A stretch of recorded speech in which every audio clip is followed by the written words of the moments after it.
Welcome! How's everyone doing today? My name is Brandon Blitz. I'm a variety streamer. I stream lots of big game chat suggest me as well as I draw art, and hopefully I'll be doing 3D modeling for everyone here. Welcome! How's everyone doing today? Pretty much friend let me know that TADC episode 9 trailer just came out, and like I gotta watch this. I have to watch this.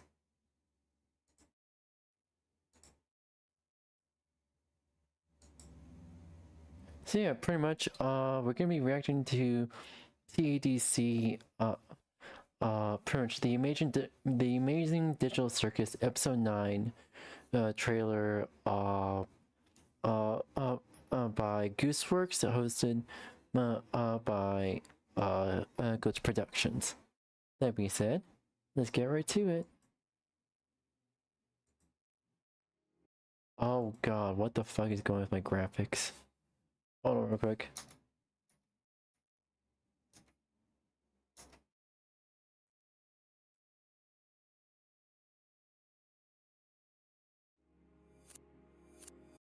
There we go. No, graphics card is not freaking out on me. I've been having issues with my graphics card.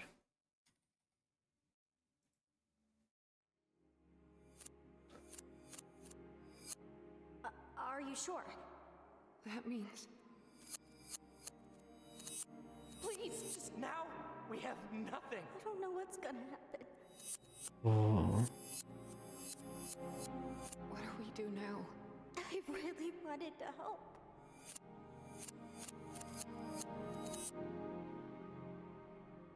Oh shit. Jax? Have you ever done something that you regret?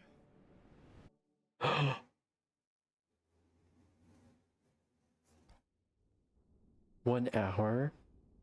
Drops on YouTube, Netflix. And wait. For limited time only, you can experience episode 9 as early as.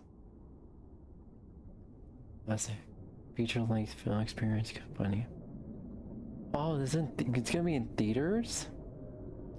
June 4th screening. Oh my god. Yo. All right. You can get to see it as early as June 4th. Fortunately, I'm gonna be waiting until June 19th. I know as soon as the June 4 comes around, there's going to be a lot of spoilers. Unfortunately, as much as I want to go to the theaters, I don't have the money to do so. I just don't. Anywho.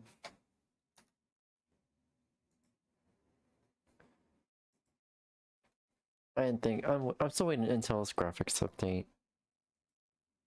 Whatever they did with the graphics drivers, they fucked up badly. Officially been codified into their nursery rhymes. 6, 7, go to heaven. You try to rebel. Watch Coco Bell. What the fuck?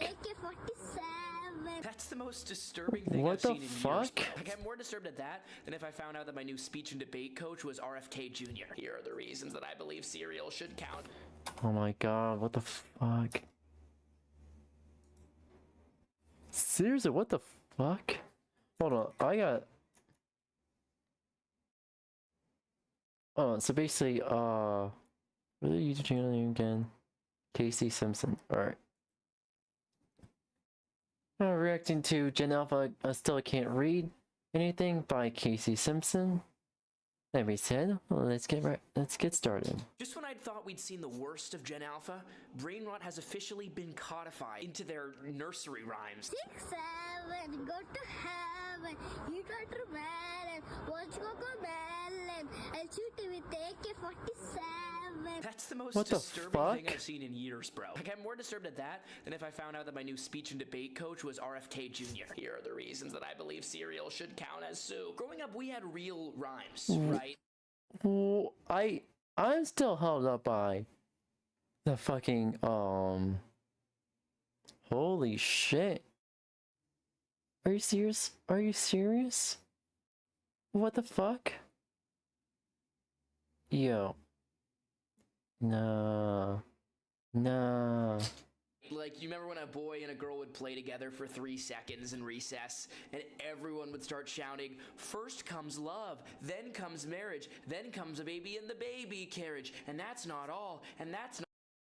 Oh my god. I remember those nursery rhymes. They weren't, technically they were not a fit, that particular one was not an official nursery rhyme. Being a state as a sadistic parent, it's pretty much did that to their own child. For instance, saying that to their own child, like, holy shit. You know, I know like I think that what? Only I think nursery rhymes like in the books. Because I only consider nursery rhymes like that are written books, the official ones, and the rest being made up by someone somewhere in history. Hey Saltyville, welcome. How you doing today? We just we just wrapped up our reaction and analysis for episode 9, for the episode 9 trailer. Welcome. How you doing today? Not all, the baby's playing basketball, and that's not all, and that's not all, the baby's shooting up a shopping mall, like whatever. Now the kids' What rhymes, the they fuck? keep the violence, but they add the 𝑂𝑂𝑚𝙣. Like, what are we doing? What are we doing? What's going on? Tell me why the 6-year-old threatening to shoot you with the AK-47 is the least insane part of that video. On our channel Discord, someone complained to me that their Gen Alpha cousin is watching this every morning. And a Gen Alpha responded, "I can confirm, I watch this every morning." And the first thing I was thinking when I saw the Gen Alpha write that was, "You're Gen Alpha and you can write?" What the fuck? What the fuck? After watching that, I thought 2 things. Number 1, why are we continuing the human project? I bet you really didn't care about the copyright on that.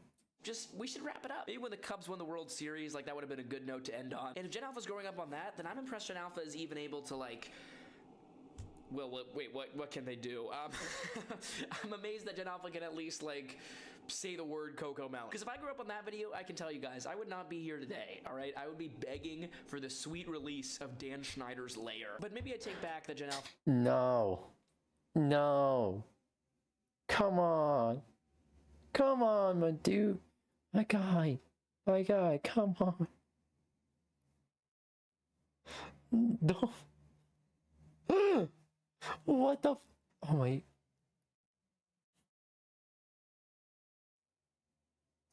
I was caught so off guard by that. Holy shit. What in the actual fuck?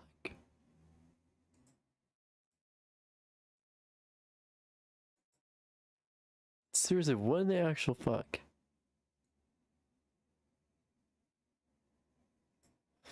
No, I was so caught off guard by that. It's not even funny.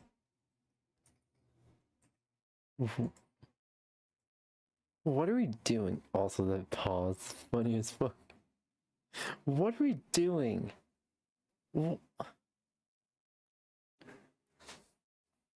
Like, I'm not surprised about the Gen Alpha nursery rhyme. I'm shocked that you even fucking said that in the first place. I know it's for shock value. At this point, I really think he is milking Gen Alpha a little too much and looking at the parent. I noticed, like, I've reacted to a few of his videos at this point already. I noticed he's not questioning the parents. He's saying, "Oh, Gen Alpha can't read. Gen Alpha do this. Can do that." Yeah, we already know. Are you going to question the parents or not? I can say the word 𝑂𝑂𝑚𝙣. Like, look at this Gen Alpha try to explain a very common literary device in a very common word. What kind of foreshadowing video are you showing me? Subtle foreshadowing? One more time. Subtle foreshadowing. Subtle foreshadowing. Cool, yeah. Okay, nobody tell him about the pterodactyl or the 2013 hit film 𝙂𝙤 and 𝘂𝙤. Because what these Gen Alpha kids lack in knowledge, they make up for in confidence. These kids are not afraid to tell you what they think. Mommy? Yeah. Jesus fucking Christ. That bass boost, what the fuck? Sandwich, by the way. Thanks for letting me know. Just wanted to help you out here. To be honest with you, if you try to show your butt off, it's flat. Not her What's with the basements of all these fucking videos? What the fuck? saying that as she like scooted away on her pink rainbow scooter. I miss my name. No, you don't. Your man's gone. Hallelujah! That's your loud. Okay, sorry. Do it nicely. Oh, yeah. Get like me. No, she don't. Mine is fat. I want you to put that on it. How your baby is out. Yeah. But why are you still fat? When I turn into a grown up. Okay, that last one. This one here. Every baby from every generation had said something similar to that. That's not just a Gen Alpha thing. That's a generational thing. I don't want to be a fat grown up. I want to be a skinny grown up. Do you know any fat grown-ups? It's more right Frank. Why you did that? Oh my I god. don't know. I just shouldn't did it. I did it by mistake. I'm sorry. I can't blame her. She did it by a steak. You know, that tenderloin can make you do crazy things sometimes. But my favorite has got to be this concerning intersection between historical illiteracy and disinhibition. Hey, Dad. Just because they... Yes, Junior. What year were you born? I was born in 1984. 1984. Yes, sir. Some of the best years in life. So you gotta get up there. You can't be scared to play with these dudes and none like How that. was it being a slave? You Oh my.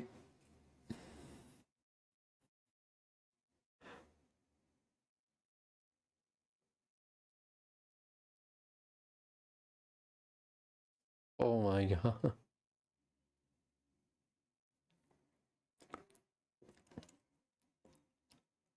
You know, an unhealthy parent, very unhealthy mentally ill parent with anger issues would have beat that child up the wazoo. So I know some people don't like Ronald Reagan, but what I didn't like about Reagan was his 1984 executive order that revived slavery. And sometimes these kids will say the most impudent things because they're trying to support you. Like this girl saw her mom loading up the car with gas, and the girl concluded it's because her mom can't get a boyfriend. But she's still like, you go girl, you don't need a boyfriend, you get your own gas. That's my mom putting gas because she got no man. Ay, get her. See, supportive. I'm just so concerned that these kids Supportive are in the wrong way. Toxic feminist. such adult topics when they should be focused on their childhood. But when you get access to the internet at 7 and your regular slang terms include __, then there's no avoiding seeing the adult world through your very juvenile lens. You got kids acting like they're Will Smith in The Pursuit of Happiness, you know, some 40-year-old down on his luck insurance salesman trying to get the next promotion. Oh Be a great no. dad because I care for my family a lot, and I also have a lot of passion. I would provide for my family, except I got no money. Why are you thinking you're 7 years old? Why are you thinking of a fucking family already? To be fair, as kids, Zoomer, older Gen Z, millennials, we also did something like that, and when we were toddlers.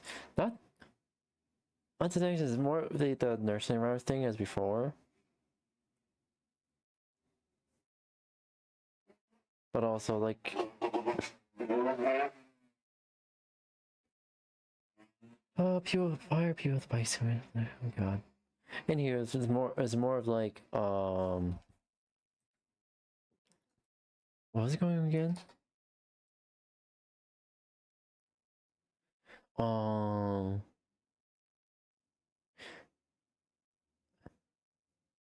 You know the doll, pretty much it used to like, you know the times like play, whenever you like on a play, your parents made you go on a play date when you were a kid.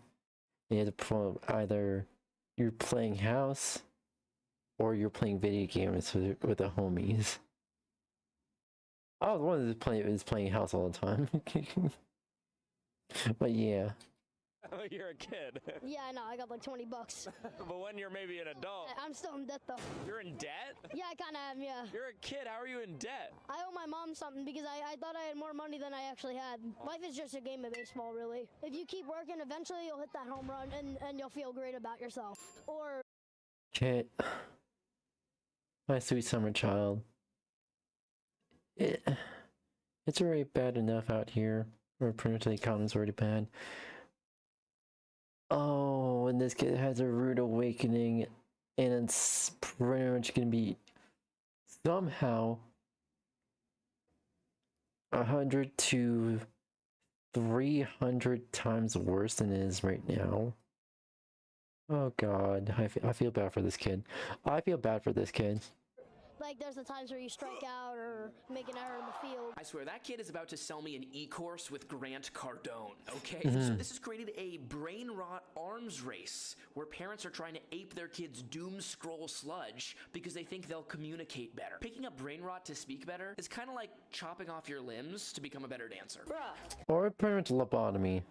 you know we don't hit our brother. That is 0 IQ behavior. Ew, did you make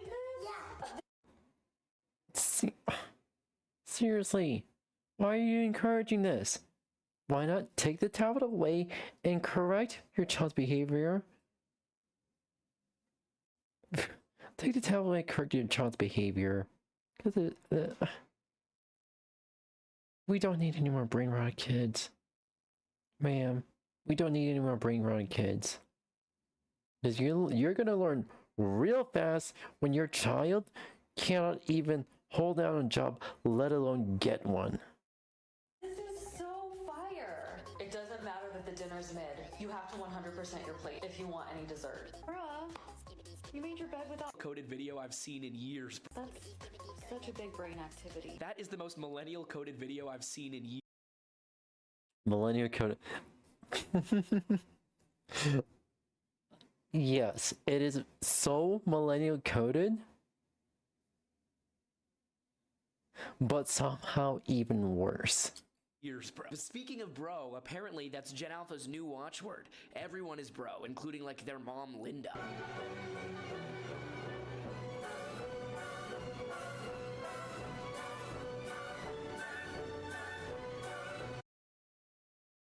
You didn't give your fucking you did not give your 8-year-old fucking phone. Cat, let's see. I got my phone when I was 16. My first phone when I was 16 years old. My parents waited. I think the only reason why I got a phone at 16 was because of the killer clowns thing that was going on. That was the only reason why.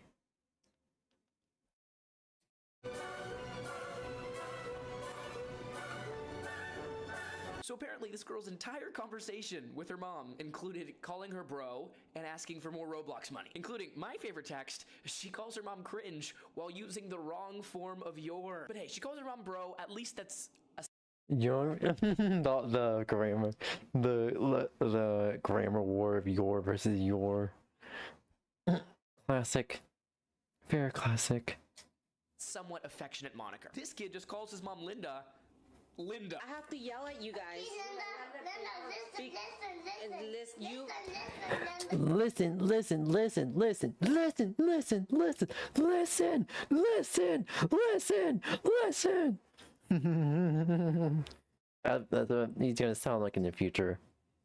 I'm happy you fucking try to do that and do that to me, trying to talk over me or yell in my face.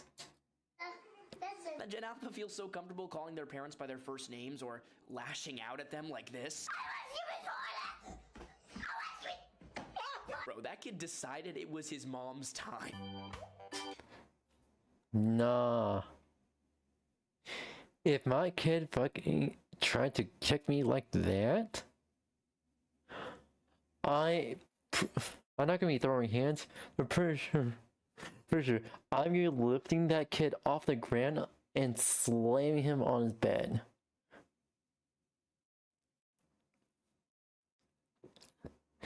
And not gonna lie, I'll pretty much walk out, close the door, and hold the door closed to make sure that kid doesn't fucking get out. Or yeah, if it just gives up. Is because of millennials' misunderstanding of gentle parenting that created this generation of kids. What? Yeah, what millennials think is gentle parenting, it's actually permissive parenting. Not gonna lie. millennials, as a Gen Z, as an older Gen Z, as a Zoomer, I do understand. We had strict parents. We had strict parents who pretty much wasn't really right in the head. Some of them were, or most of them were really not in the head, not in the right headspace. And I don't know how some of them became parents, but still. Chloe Grace Moretz Choppelganger explained. I remember I could always tell right away. I'm kidding. I just wanted to use the word Choppelganger. I'm not saying this girl is Choppelganger, come on. but she does look like Chloe Grace Moretz. When I was nannying, which parents were trying to use this approach. Chloe, yo, come on. Consequences for your actions was a concept that seemed completely alien to these children. One time, a boy who was like 8 or 9 years old was upset with me, and he came up and he slapped me straight across the face. I had never seen behavior like this.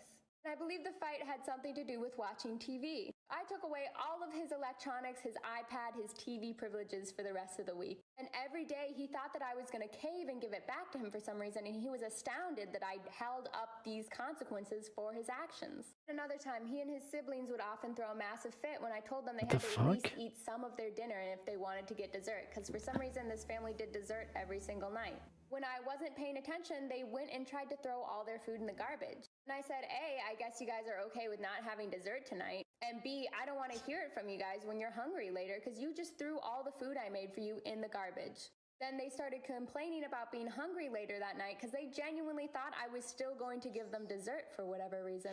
Yo, these parents. These fucking parents. Oh. Ooh. Not gonna lie, when I was a kid, I had done that once. And once only. I got spanked up the wazoo for that. And that was the only time that was the only punishment that was fair. The rest, I think that's only one of 2 punishments that was fair. The rest, no. It was straight up abuse. And I said, no, you guys can go make yourselves some real food, but I told you there's not going to be dessert tonight if you didn't eat your first meal. And the more I set these boundaries and patterns, the less issues we were having with dinner every night. And it always felt really nice to hear the parents commenting how the kids were just genuinely behaving better. Thank you, Chloe. And so because these kids don't respect their parents, play outside, have a childhood to enjoy, they spend their whole day thinking about Roblox and Stanley Cups, or literally making TikToks in every corner of their already digital world. They'll make TikToks outside your car while you're in the car. To be fair, this girl didn't know that someone was in the car, but this has got to be one of the craziest videos of all time. I'm literally at my kid's soccer practice, and this person is making a TikTok against my car. They don't see me because my windows are tinted, and she's literally just dancing. Does anyone know who this is? Hold on. Excuse me. I'm right here. Oh, poor girl. Yep, poor kid. Poor kid is traumatized. Funny as hell to fucking surprise him like that. And I feel for her. Not saying this goes for everyone, but when I was first getting into Musical.ly, it was fun for a while, but then it became so much of a thing I had to do. As stupid as making Musical.ly as a thing I had to do sounds. What is this? It lost a bit of its luster, a bit of its authenticity. The same way Mr. Beast used to make all these crazy, genuine videos no one had ever seen before, and now he makes all his content like he's running a Henry Ford assembly line. I worry how many of these kids really, truly, madly, deeply love making silly TikToks, and how many of them just feel the pressure to seem pretty to their classmates or seem trendy by making a TikTok. Especially when you have kids at 7 years old on something called Polybuzz, where these young boys just stare at pretty girls from TikTok.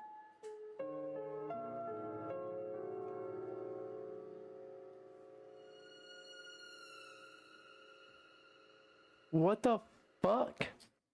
Yo. Nah. You know what that's me? Whoever thought of that idea is a fucking creep. And anyone who actively made that app, even if they're paid, they're also creeps. Holy shit. Nah. No, this is why. This is the exact reason why I refuse to do a face reveal. This type of shit here is the exact reason why I refuse to do a face reveal. That is wild. How do they feel getting away with this shit? Generally, how? Bruh, growing up, the prettiest girls I saw were from like actual TV episodes, okay? Like watching Victorious or something. Yes. And so now there's an inevitable huge backlash among Gen Z and millennials to what Gen Alpha culture has become. But the proposed solutions are not the right ones. Like millennials and Gen Zs have responded to Gen Alpha having this anti-education culture by just showing Gen Alpha the memes that was popular when millennials and Gen Z were kids. We don't save Gen Alpha by just like showing them the duck song. Like look at this millennial putting. Why? Who thought of that? Look, I'm Gen Z, and even I think that's a stupid ass idea. Why not fucking make sure whoever many Gen Zs and good, quote unquote, good millennial parents are out there. Gen Z, let's make sure we raise an actual good generation. But also, let's make sure we don't leave any bruises on the bruises on the kids. All right. A gun to her Gen Alpha sister's head to make sure she watches like some anime meme from when she was a kid.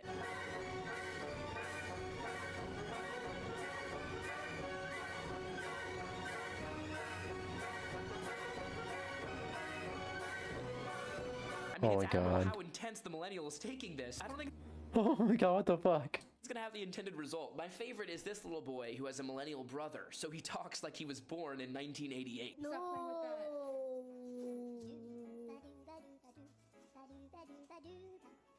You're doing too much. Give me the lemon. You're not real. Aww. Keep also, what the fuck? Parent. Come on. Okay. Energy. No. Let's put that away. Go put your jacket on and your shoes. Let's go. Bruh. What can I say? He's a baddie, he's a 10. The kid's even bringing back bruh. That makes me proud. But there's also That makes me proud. Okay, that makes me proud.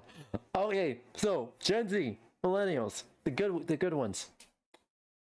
Let's make sure we strictly raise our children with our slang in mind.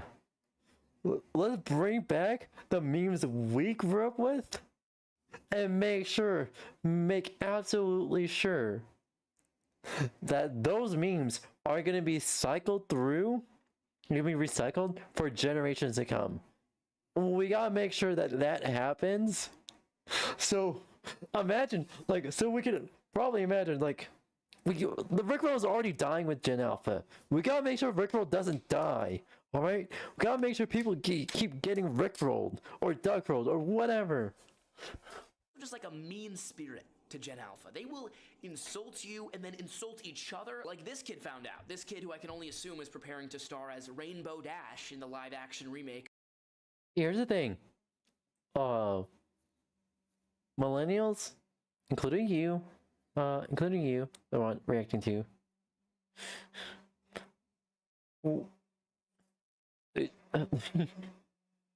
Y'all have insulted your parents at least once. Either in a fun way or you got your ass whooped. Cause I remember my older sibling. There's a story of I think it was my aunt told me that my older sibling pretty much insulted birther and said I think his birther was, I don't fucking know, she's trying to seek validation from her own children. And my little brother, very young, we were both very young. I was barely a toddler. But my older sibling said that he wants his mom back. Oh my god, when I learned about that, I was fucking hilarious. Because she had a fucking afro. She decided to try an afro, and like... Apparently, I started crying. My brother's... my older sibling, my brother. Older brother. I said that he wants his mom back. Fucking hell, that's fucking hilarious. Of My Little Pony. I'm like, hey guys, how's it going? What are you looking for? And they're like, we're just looking. Okay. You're the shopper. You're the customer. You know what you're doing. I'm not worried about it. So I was like, okay, just let me know if you have any questions. Jesus Christ. These kids are like, if they woke up every morning, the 30, kind of like 30, 40-year-old that wakes up every morning is cranky without their coffee.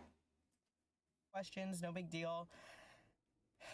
One of the girls is like, we're not gonna have any questions. We know the store pretty well. And then they laugh to each other. What the fuck? This idiot. Forget that dummy behind the counter. Mean. Bro, I would like never recover from that. I'm not gonna lie to you. They don't just talk to other people like that. They talk to each other like that. Because then the other girl, not the one who was directly mean to me, but the other one, is talking to her friend, and she's like, oh, I really wanted one of those Labubus that they were selling in the store that we were just in. I think they're closed, but do you think we can come back tomorrow and get one?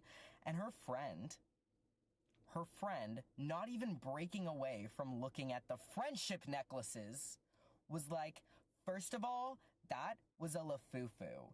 You don't want a Lafufu. You're gonna get bullied, one, for having a fake Labubu, a fake version of something that's trending, and two, for having one at all, because they're not even in anymore.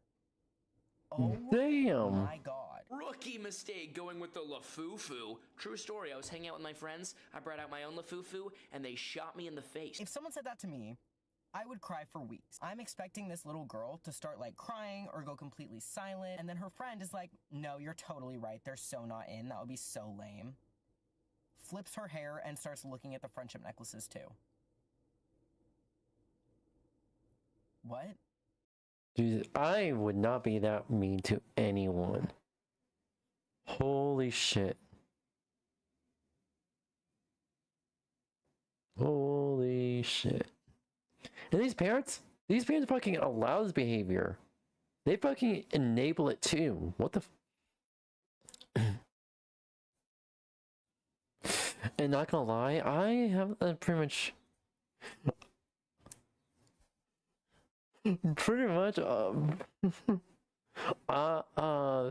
I said the most out of context memes to one of my besties. And she calls me out through a meme, and I call her out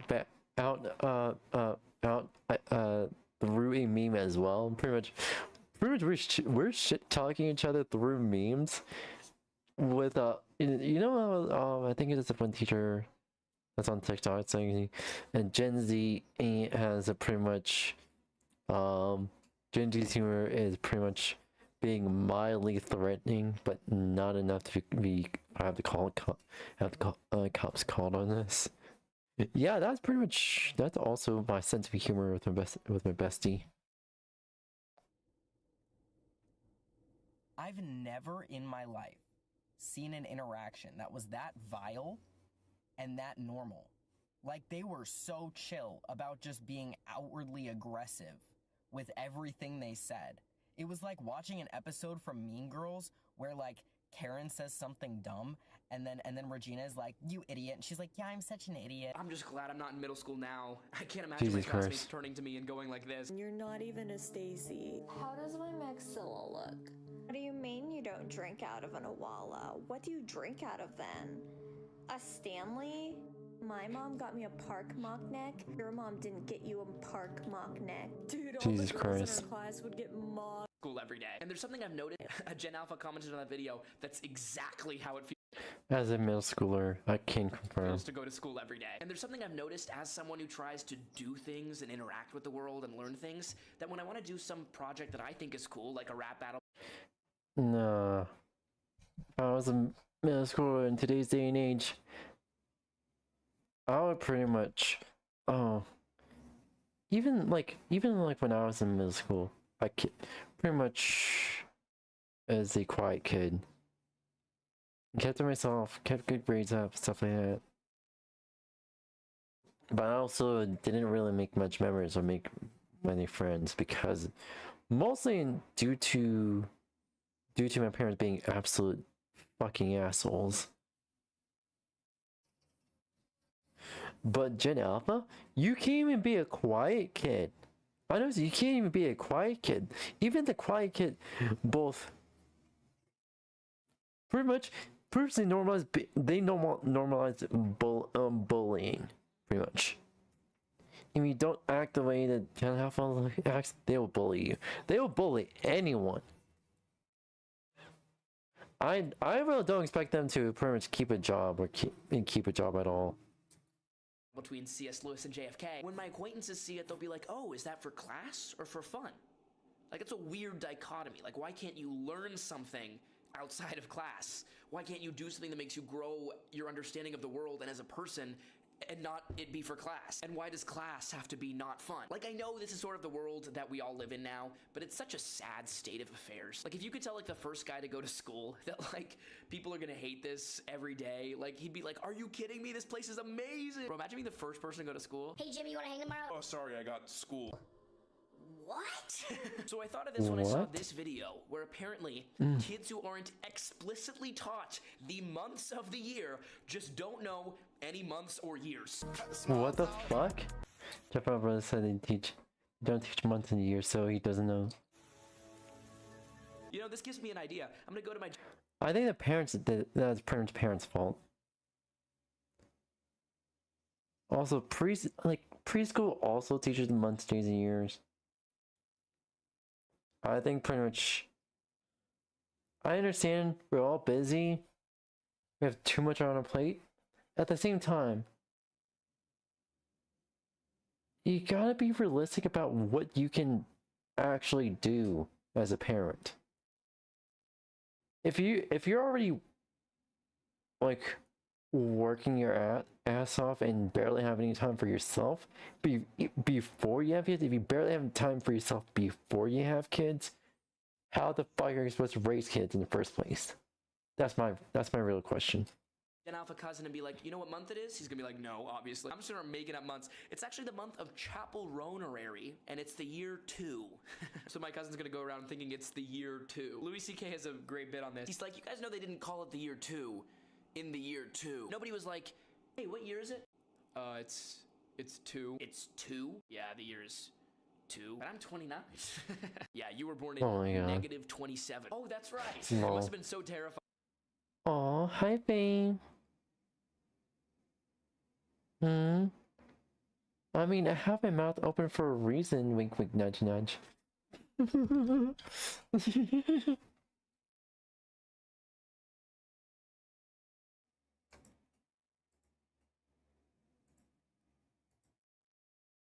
Shrugs.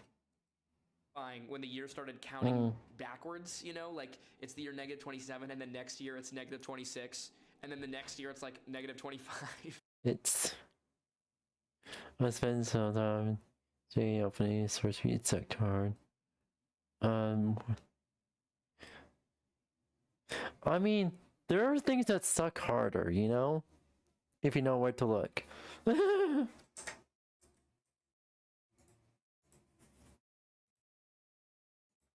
I had to.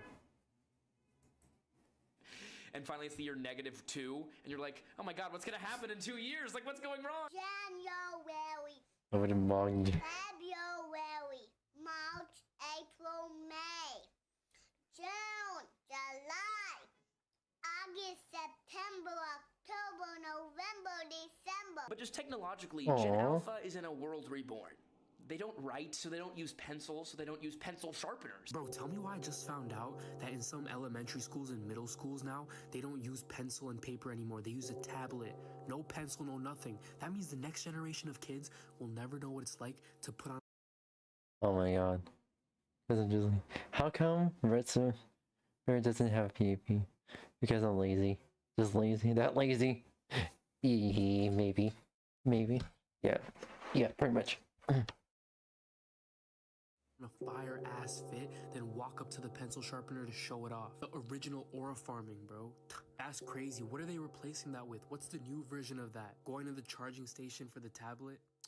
That's not tough, bro. That's not. Okay, to be honest, I never did that. Did anyone do that? Maybe I never did that because I like dressed up as Dr. I think it pretty much what happened when I was in grade school. Like in the latter half of my grade school, pretty much in junior and senior year, we were mostly using.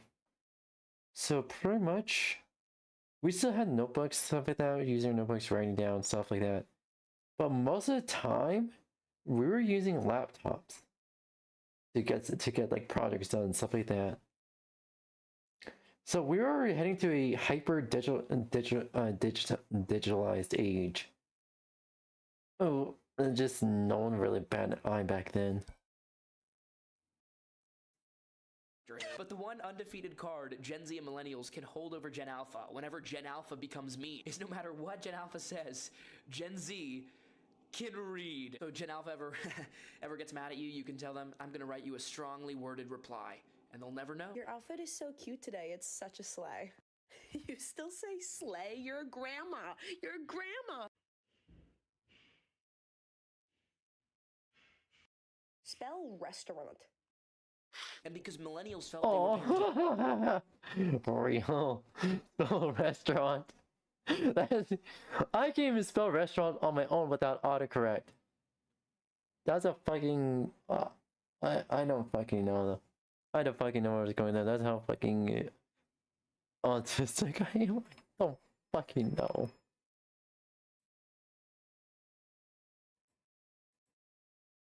wrong. Sometimes they'll go in the opposite direction of gentle parenting as well and lash out at their kids, like this woman saw at the park. And I hear this woman behind me just scream, "No one owes you anything." But this kid was not nearly as loud as that woman was. I didn't turn around because he was making a scene. I turned around because she was making a scene. The truth is, both overly gentle parenting and parents who lash out at their kids like this woman did come from the same place of insecurity. Were these parents secure in their roles and as people, they wouldn't feel the need to compensate. They wouldn't feel the need to really try and make their kid like them by gentle parenting. And they wouldn't have an insecurity triggered by their kid lashing out. They would be able to look at the kid and say, hey, he's a kid, he's lashing out, here's what we have to do about it. But when a parent lashes out and loses control over their own equilibrium because of what their kid did, it bespeaks that the parent is threatened in some way by the kid acting out.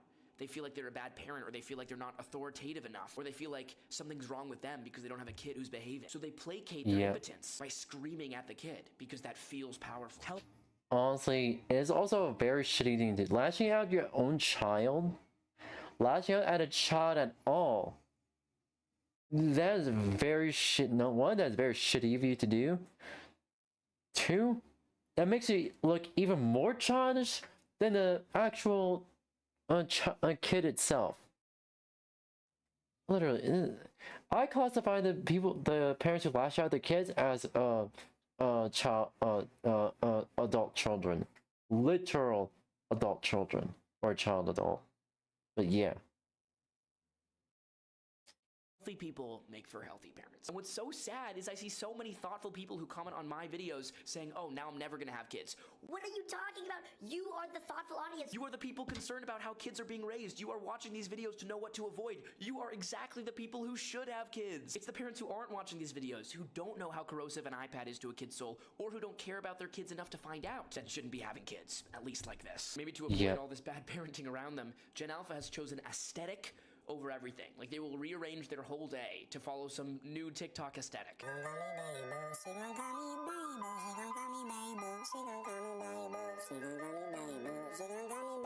Okay, at least that one seems fun. Like, I try to acknowledge in these videos whenever Gen Alpha goes right, which can happen, might not be common. Like, Ray Charles could make a free throw. I don't think it would be very common. However, some people I feel like are not discerning at all and just make these blanket statements about Gen Alpha that sometimes are a little disturbing. They all wear fucking shirts now. Every little kid at the beach wears a fucking sun protective shirt. It's like, let me see your pecs. What the fuck? What? My brother in Christ. You need Jesus? You need a psychiatric evaluation? and you need to be put in this fucking psych ward. Holy shit. Hell no. Hell fucking no. Christ, why are you trying to check out the little boy's pecs? What is that? Why is that important to you? And also, my hot take, by the way, is that people in general should be wearing more swim t-shirts. I hated, wearing a swim t-shirt growing up, but like sunburns age you so fast, and exposure to sun is literally the second most important factor in aging. Have you noticed so many people talk about how people look so much younger now? Yeah, because I don't go out that often. I don't go out that often, or at all. Not often. They did when our parents were growing up. One of the reasons is because we spend so much less time in the sun. We also wear sunscreen, and to some extent, it's because we wear swim shirts. I guess theoretically, avoiding too much sun exposure is one upside of Gen Alphas sitting inside on their iPads all day with this godforsaken Roblox laugh. Oh my god. I swear there's so many TikToks of Gen Alpha being so concerned about aging when they're like 9 that some Gen Alphas are gonna see this video and be like, oh my gosh, we gotta stay inside even more because that way we'll never age. Guys. God damn it, I think he inadvertently made that a reality. That's not the point. By the way, not this kid just laughing at a picture of the troll face. Like, it's just a... I mean, my guy, you kind of made it a point. You literally said, oh, we look younger because we avoided sunlight and pretty much like too much sun exposure is pretty much what the second cause of rapid aging. My guy, you kind of made it a point. What are you telling me why that's not the point? JPEG of the troll face, that's what he's laughing profusely at. That's like me enjoying a basketball game, but the basketball game is just a JPEG of a used basketball. Bruh. But a huge controversy about Gen Alpha is continuing to erupt about what to do with the 2010-2011 kids. Some people are punting it all together and saying if you're born in 2010 or 2011, you're not Gen Z. You're not even Gen Alpha. You're Gen Zalpha. I'm sitting here crying in a prom dress. I'd be the prom queen if crying was a contest. To me, they lean more Gen Z, but they still have the insults of Gen Alpha. Because Gen Alpha's insults are shameless. What about you being built like a bus driver? What about you being built like the bus? Future historians are going to... No, I would be impressed by the insult. I was like, my guy, respect to you for the insult. Respect to you.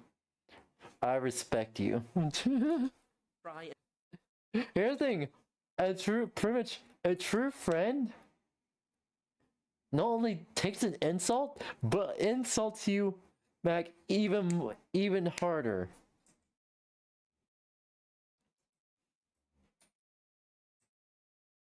Your best friend insults you with a bigger insult.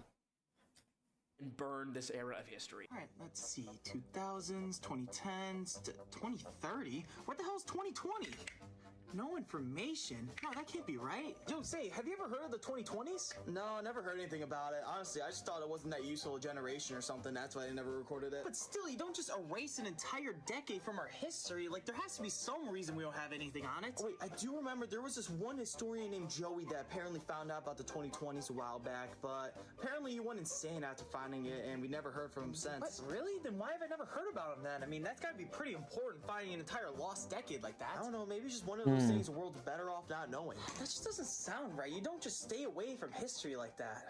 I'm gonna go get some food. Yeah, did you hear about the execution down in the courtyard? You gotta fuck up big to get executed like that nowadays. Execution? They still do that stuff? Joey, you have committed research without proper authorization, and you have been sentenced to execution. Do you have any final words? That's him! You're the one who found it, weren't you? Kid, quiet down! You wanna know about that cursed decade, do ya? The 2020s! You're the one who went out and found it, right? So tell us what happened! Yes, I found it. And if you wanna see it, go find it for yourself. I left it out there for you to find. Go rewrite history. Do it now! The void. Do it now. I don't blame that historian. That historian is totally justified. Like, that historian is totally justified, indeed. My kids would be less traumatized reading A Day in the Life of Ivan Denisovich than knowing what this hellscape of the 2020s pop culture is. This exactly. Era where kids are becoming makeup experts at age 4. Today I'm going to show you how to look just like me. She blackmailed me. She doesn't even know what blackmailing means. Get a big lob. Sure, this is my color. The most important thing is to blend and blend. Aww. Now we're gonna use Aww, it's so cute. Also, every time Fame says I see, I know that that's his cue to leave. the highlighter to get a subtle glow. Hey, at least someone in Gen Alpha knows the word subtle. Subtle foreshadowing. Subtle. Highlight the cheekbones, bridge of the nose. This girl using an actual highlighter. It's almost as bad as this clip where this kid uses actual Aw. toothpaste. Add 1 spoon. Garlic paste. Dude. No. What? I'm proud Gen Alpha is from ginger garlic paste. Ginger garlic paste to it. Use your brain. Ginger garlic paste. Give the face some strokes. Oh my god. Here's the thing, pretty much what millennials did to Gen Alpha, they couldn't use their brain. They somehow millennials somehow lost their brain and said, if I'm gonna lose my mind, you're gonna lose your mind too, Gen Alpha. I think that's pretty much what fucking happened. Now, we're gonna curl your eyelashes. And this? That's not right. Keeping this really natural. Yeah, right. So how's your mother-in-law? Scary. You don't supposed to eat it. I think you'll like it. Aww. I'm gorgeous. I am gorgeous. Aww. Thanos, his original take wasn't I am inevitable. He goes, I am gorgeous. I am gorgeous. Give us a big thumbs up. These girls are cute, and it seems like toward the end this was more of a fun sleepover challenge than really trying to get their makeup perfect. But a lot of kids their age are like buying Sephora because they want to look good for their kindergarten class. What But a happened? lot of kids their age are like buying Sephora. Oh, here's the 9-year-old daughter friend to Heroes. You said they're fine, what happened? They're being tender to it for sensitive is cool. Okay, children. What the fuck? Because they want to look good for their kindergarten classmates. Yeah. Even their simple pleasures are electronic. Like how many outfights are obsessed with the 0.5 filter.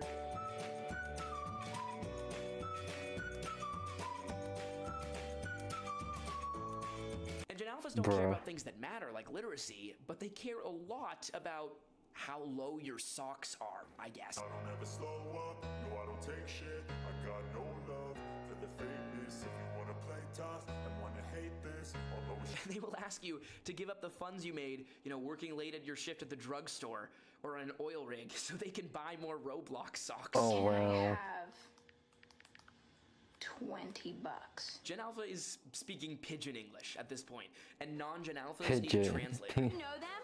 No. But in DeClurb, we all fam. What?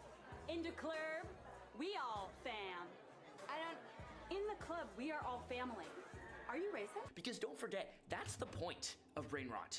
The point is to be a Gen Alpha shibboleth. In past generations, it was a side effect that other generations wouldn't understand what the kids are saying. For Gen Alpha, it's the point. The more absurd their brain rot is, the better. That's why so much of it is in Italian.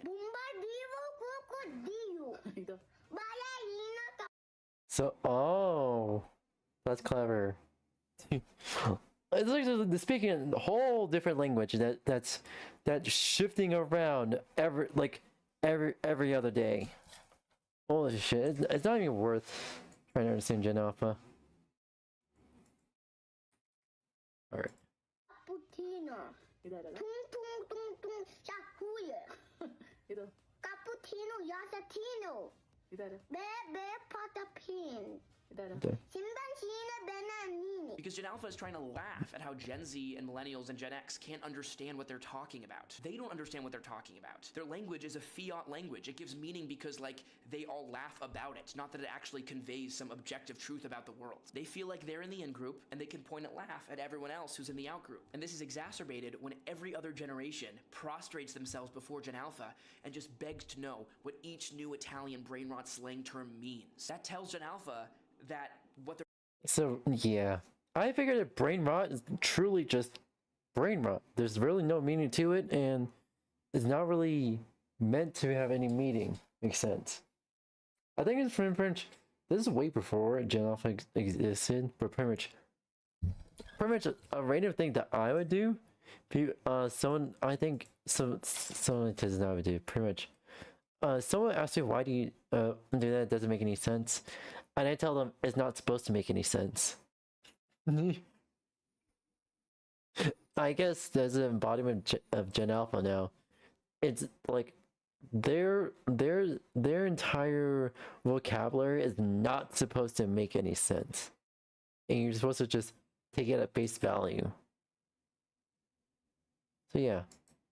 Doing is really cool. Otherwise, every other generation wouldn't be clamoring to see what they're talking about. Look, all the Gen Alphas in these comment sections are saying like, Gen Alphas don't even want to be Gen Alphas. They want to be part of like a literate generation. So what does it say when Gen X, Millennials, and Zoomers are trying to find out nothing more than what the Gen Alphas are talking about? It tells the Gen Alphas that you're the coolest and everyone wants to be like you. This room's kitty.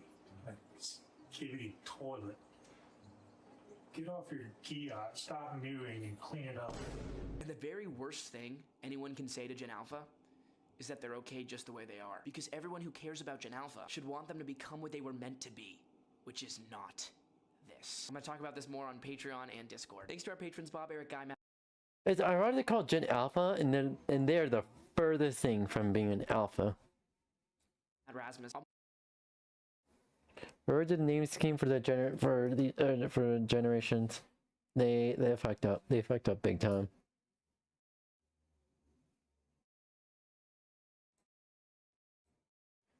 All right.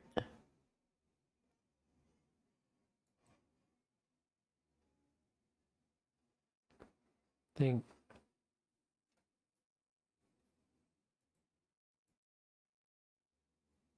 All right. In April of 2020. Here we go. God damn it.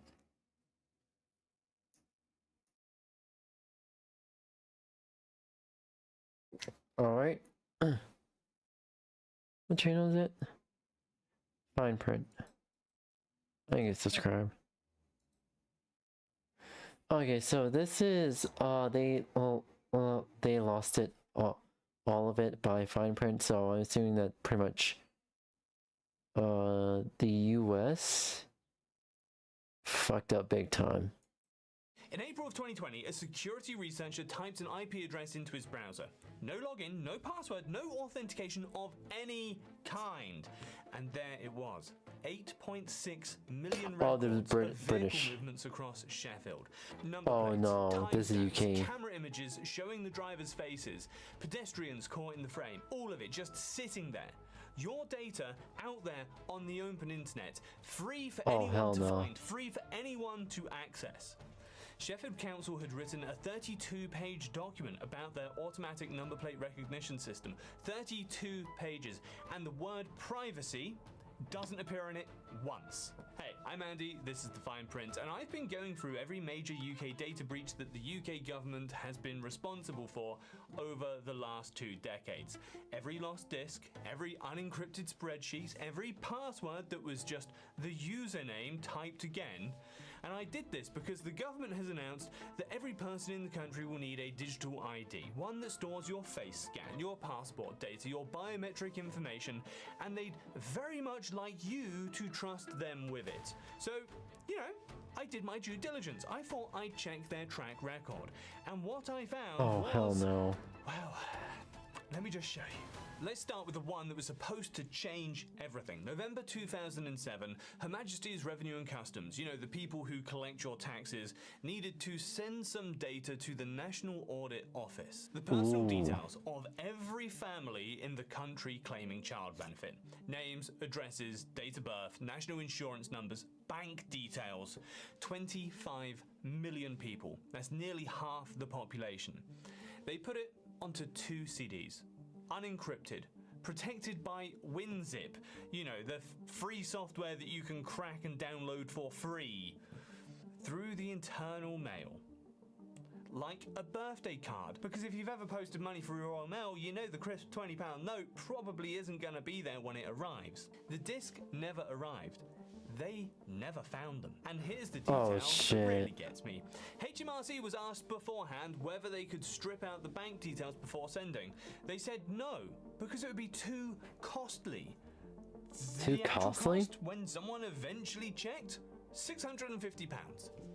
They risked your financial data and that of 25 million other people to save 650 quid. I'm not surprised. This is the UK. I'm not surprised, but also the UK government caused their own national security risk. Holy shit, they are stupid and a half. This is beyond stupid. This is genuinely aggravating. Like, what do you mean? You fucking lost my UK's equivalent of social security number. What do you mean if all of our data is fucking exposed now? For pretty much a criminal's identity theft heaven. Holy shit, UK. Can you be any dumber? The journalist Jeremy Clarkson responded by publishing his own bank details in a newspaper column to prove the whole thing was overblown. Within days, someone set up a fraudulent direct debit for £500 against his account to a diabetes charity, which is, I have to say, a genuinely inspired choice by whoever did that. But that was back in 2007. That was supposed to be the wake-up call, the moment the government got serious about data security. So naturally, everything got much, much worse. But before we get to quite how much worse, and trust me, we are nowhere near the bottom yet, I wanted to talk about something that connects all of this to your actual daily life. Because data breaches sound abstract until you realize where the data ends up. In September 2021, a Ministry of Defense official needed to send an email to Afghan interpreters who risked their lives working with the British forces. People hiding from the Taliban. People whose safety depended entirely on the government keeping their identities secret. The official used CC instead of BCC. Oh my god, how are these boomers in charge of anything? 265 names. Visible to every recipient, including their profile pictures.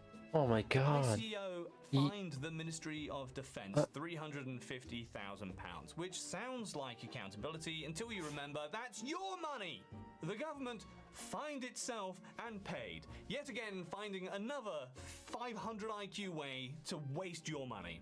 5 months later, it happened again, only this time somehow it's even worse. A spreadsheet containing the personal information of 18,740. Remember, kids, if the government has to pay out someone for their own fucking incompetence, that is actually taxpayer money that's being paid out. That is your money. You're paying for the government's mistakes. Afghan asylum applicants, including names of special forces personnel and intelligence officers, so spies. Neck crack. That was a neck crack. I promise that was a neck crack.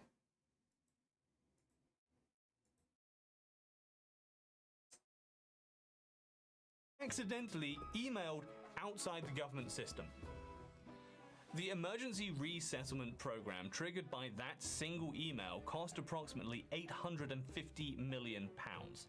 That is roughly £13 per person in the UK because some boomer in a position of power doesn't understand how the computer box thingy works. Oh no. And yet is somehow in charge of spy information. What the hell is going wrong here?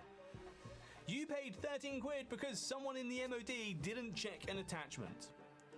God forbid if they get an email from a Nigerian prince. God forbid that. The Nigerian royal family, Uncle Atumbe. What? You know what, Toby? When the son of the deposed king of Nigeria emails you directly asking for help, you help. His father ran the freaking country, okay? The ICO looked at this one and decided not to fine them. Their reasoning, well, they didn't want to burden the taxpayer. I just need you to try and hold these two things in your head at the same time. The government endangered thousands of lives through an error so basic it would get you fired from any office job in the country. And the regulator decided the appropriate punishment was nothing. Because making the government pay a fine would be making you pay a fine on top of all the money they've already wasted. You know, I think the best way to punish the government is a mass exodus. Like, literally, going for dual citizenship first, waiting a few years, and then moving to that country. And then once you move to that country, denounce your previous citizenship, pretty much denounce your UK citizenship, and say, and pretty much that's a fuck you to them. Oh, yeah.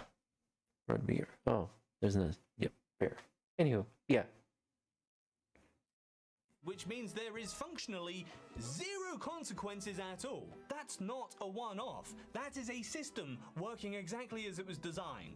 And we will come back to that, the accountability question, because it gets significantly worse.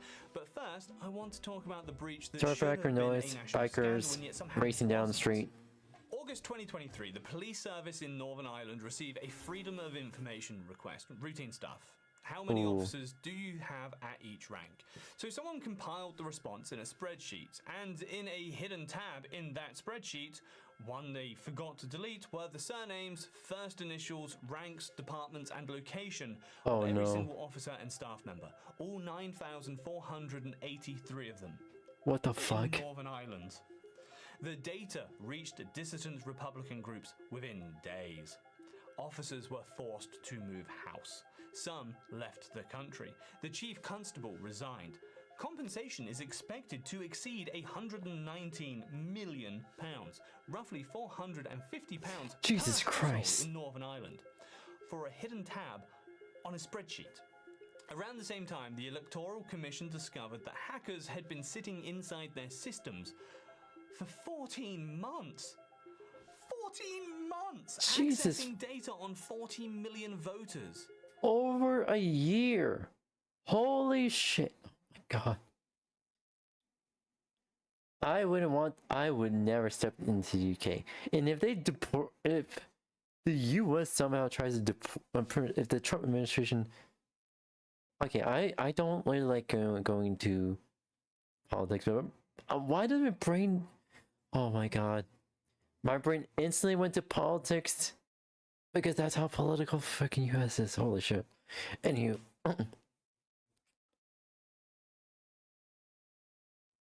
if I somehow end up in the UK by very cold, very sub-zero cold means, I would pretty much escape the UK. I really hope that doesn't even. But holy shit, the UK government. This isn't just gross negligence. Literally, these boomers in the UK government, let alone any government for that matter, they're all a national security risk to their own fucking countries. Get the boomers out of fucking office. We need millennials in the office. We need Gen Z in the office. These boomers? No. Hell no. They're risking our lives for this? Hell fucking no. Hell no. The attackers had exploited vulnerabilities in Microsoft Exchange, vulnerabilities for which patches had been available for months. Staff were still using the passwords they'd been assigned when they joined. The Commission had failed its own Cyber Essentials test that same year. The ICO's response? Formal reprimand. You've been a naughty boy. No fine, nothing. So 40 million voters' data compromised because no one installed updates that had been available for months, and the punishment is a stern telling off. Jesus One Christ. imagines there were some very awkward silences in that meeting at least. And the government doesn't stop at just losing your data. No. It pays companies, private companies, billions of pounds to lose it on their behalf. Yet again, finding another 600 IQ way of wasting more of your money. In March 2023, Capita, the UK's largest outsourcing company, was hit by ransomware. Their security system flagged the intrusion within 10 minutes. Their target response time was 1 hour. They took 58 hours, 2.5 days to quarantine a single compromised device. Jesus Christ. Terabyte of data stolen. That's 6.6 million people across 325 pension schemes affected. The ICO investigation found that a single admin account had unrestricted access to the entire network. 3 separate penetration tests had identified this exact vulnerability before. Capita just never bothered to fix it. The ICO finds them for... Here's the thing. Companies will do the bare minimum, if not below the minimum, as long as they don't get caught. And then when they get hacked, oh shit, shit hits the fan. Pretty much, they're literally the surprise Pikachu face when they find out that there's actual consequences to their action, to their inaction, really. £14 million, reduced from 45 million. Weeks later, Capita was found to have left benefits data in a publicly accessible cloud storage bucket. No password, no encryption, just sitting there, like Sheffield's ANPR cameras all over again.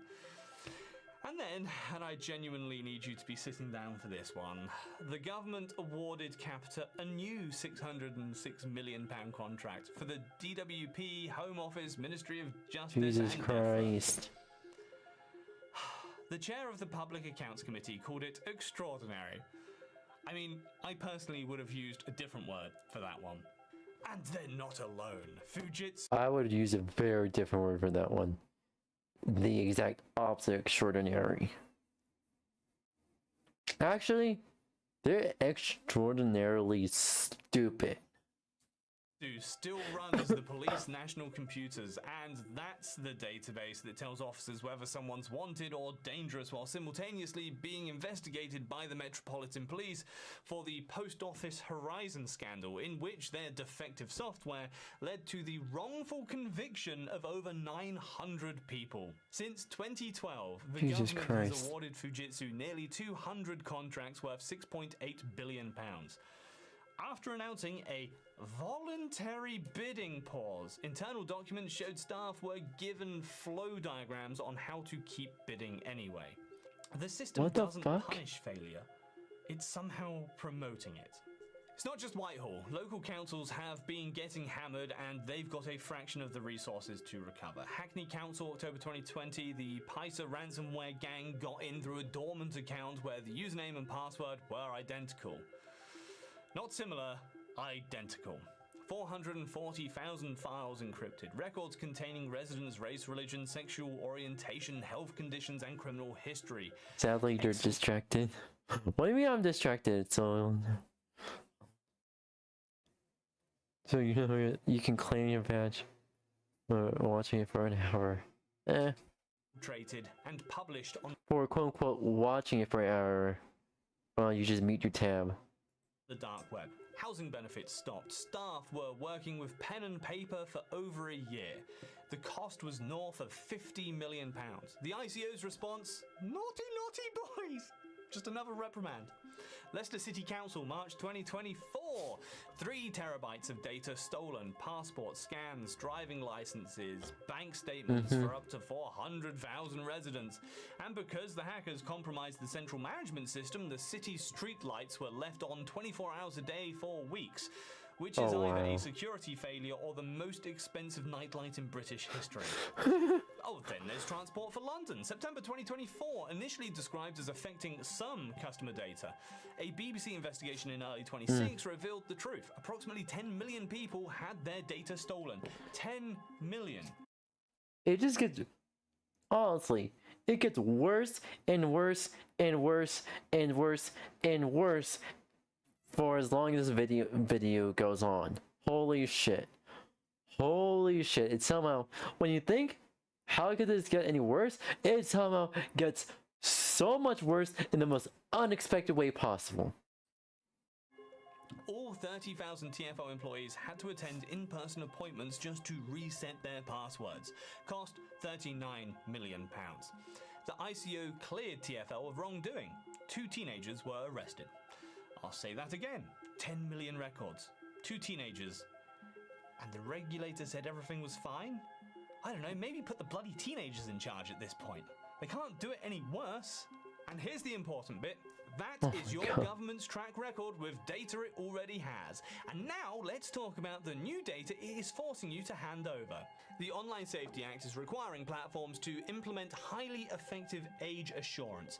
In practice, that means you, an adult, have to submit your passport, your driving license, or a scan of your face to a private computer before you can access legal content online. The government mandated this. It did not mandate that these companies meet any particular security or privacy standards. There is no public register of approved providers. There is no mandatory privacy framework. The Act itself requires age verification to be technically accurate, robust, reliable, and fair. It does not use the word secure or private. You can probably guess what happened next. 𝙂𝙚𝙣𝙚𝙧𝙖, an Israeli verification company used by TikTok, X, Uber, PayPal, and LinkedIn, had its admin credentials stolen by malware in December 2022. Those credentials were posted publicly on Telegram in March 2023, and they were still working when journalists finally discovered them in June 2024. Oh, hell no. 18 months, a year and a half of open access to identity documents, and the company initially tried to pretend the credentials had been revoked. They had not. They In had February not. 2026, another verification company called Persona, used by Reddit and OpenAI, was found to have an exposed front end, revealing that it runs 269 separate verification checks, screens against watch lists, assigns risk scores, and retains your government ID numbers, facial analytics, and device Jesus fingerprints Christ. for up to 3 years. Discord dropped them immediately, and in November 2025, a company called ID Merit was discovered to have left a database containing over 1 billion identity records, names, addresses, dates of birth, national ID numbers from 26 countries, completely unprotected. No password. Jesus Christ. Is this starting to sound familiar yet? The government forced you to hand your most sensitive documents to these companies. Within months, that data was leaked. The Electronic Frontier Foundation put it plainly. Age verification is fundamentally incompatible with privacy. The threat is not hypothetical. It is happening right now because the government mandated it into existence. Whew. Which brings us to gov.uk1. The government's digital identity system. 13 million users and counting. It stores your facial recognition data, your passport scans, your driving license. It is the replacement for gov.uk Verify, which was scrapped after burning through £175 million and achieving a 48% success rate against a 90% target. The Public Accounts Committee called it a textbook case of over-optimism. One login was supposed to be the one that worked. Then a cybersecurity whistleblower inside the government digital service identified over 500,000 vulnerabilities in the system. More than 10,000 were classified as critical. The whistleblower escalated their concerns to an MP. The National Cybersecurity Centre found what it called severe shortcomings, including risks to bulk data breach and mass fraud through impersonation. A red team exercise found that attackers could introduce malware without triggering any sort of monitoring or alerts. Jesus As Christ. of late 2024, the system met just 21 of 39 required cybersecurity standards. Development work had been offshored to Romania without the approval of the GDS chief executive or the NCSC. The original budget was £305 million. It's now past £329 million and is climbing, with the delivery date pushed back 3 years to 2028. The broader digital ID scheme, including something called the Wildcard and a gov.uk wallet, has been estimated to cost £1.8 billion. So let me get this straight. They have lost 25 million records on a pair of CDs. They emailed the identities of Afghan interpreters and spies to the Taliban by pressing the wrong button. They left the police service of Northern Ireland's entire workforce visible in a spreadsheet tab. They awarded £600 million to a company that took 2.5 days to notice it was being robbed. Their regulator fines government bodies roughly 5 pence on the pound. They forced you to hand your passport to companies that left their databases wide open. Their own whistleblower found 500,000 vulnerabilities in the system and got threatened for saying so. And now they want your face. Ooh. The UK government is pretty much a bunch of how do I say this? A bunch of whining snowflake crybabies. Because as soon as they get called out, as soon as the UK government gets called out for anything, they pretty much threaten their own citizens with use intimidation. Pretty much they use intimidation tactics on their own citizens. Holy shit. Unlike a password, you can't change your biometric data after a breach. You get one face, one set of fingerprints. When, not if, this data is compromised, there is no reset button. 63% of the British public say it does not trust the government to keep its data safe. That's not paranoia, that's pattern recognition. A parliamentary petition to block digital ID cards gathered nearly 3 million signatures. The government's response was to announce the gov.uk wallet anyway. Big Brother Watch Jesus called Christ. it the nightmare database state in mobile digital form. An independent cybersecurity expert warned that a centralized biometric database of 50 million records would be a honeypot for criminals. The question was never whether digital identity could work, in theory. I mean, Estonia's had one for 20 years. The question is whether this government, with this track record, these contractors, this accountability framework, and this approach to anyone who raises concerns, has earned the right to ask for your trust. I think you already know the answer to that one. They have One not. last thing. Nope. The reason the government keeps getting away with this, the lost disks, the unpatched systems, the contractors who fell upwards, is because most people don't know it's happening. These stories get a day in the news cycle and then disappear. The government is counting on that. They're counting on you not knowing the full picture because the full picture is so damning. So if this video told you something that you didn't know, share it. Most likely this video was blocked in the UK. This video was likely blocked in the UK. And I hope to God someone download this video and upload it to the Internet Archive for the UK citizen to see. Holy shit. I don't even know what to say anymore. This is a blatant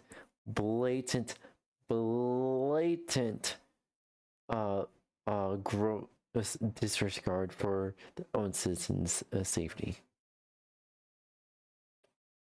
I don't even know what to fucking say anymore. I'm even upset on behalf of the UK citizens. Holy shit.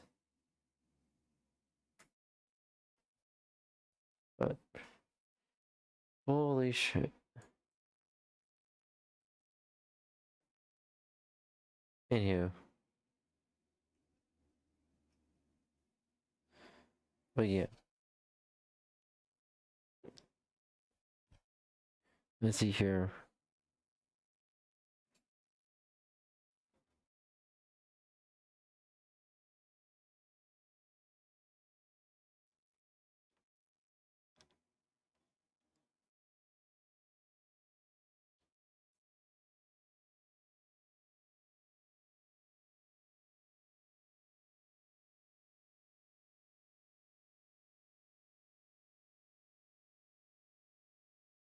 AI is breaking legacy systems. Ooh.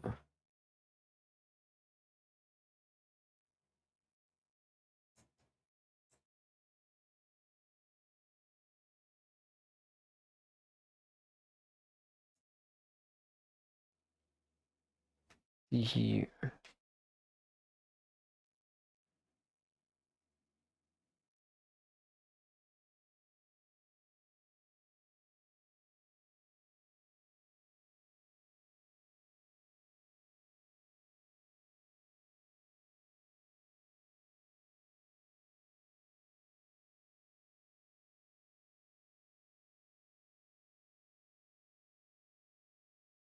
Oh, he'll choose brutes.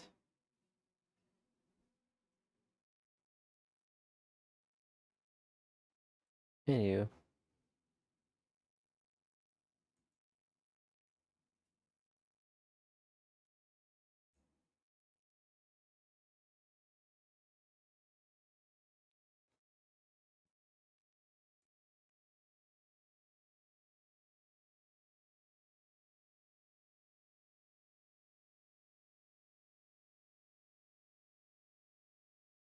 Alright.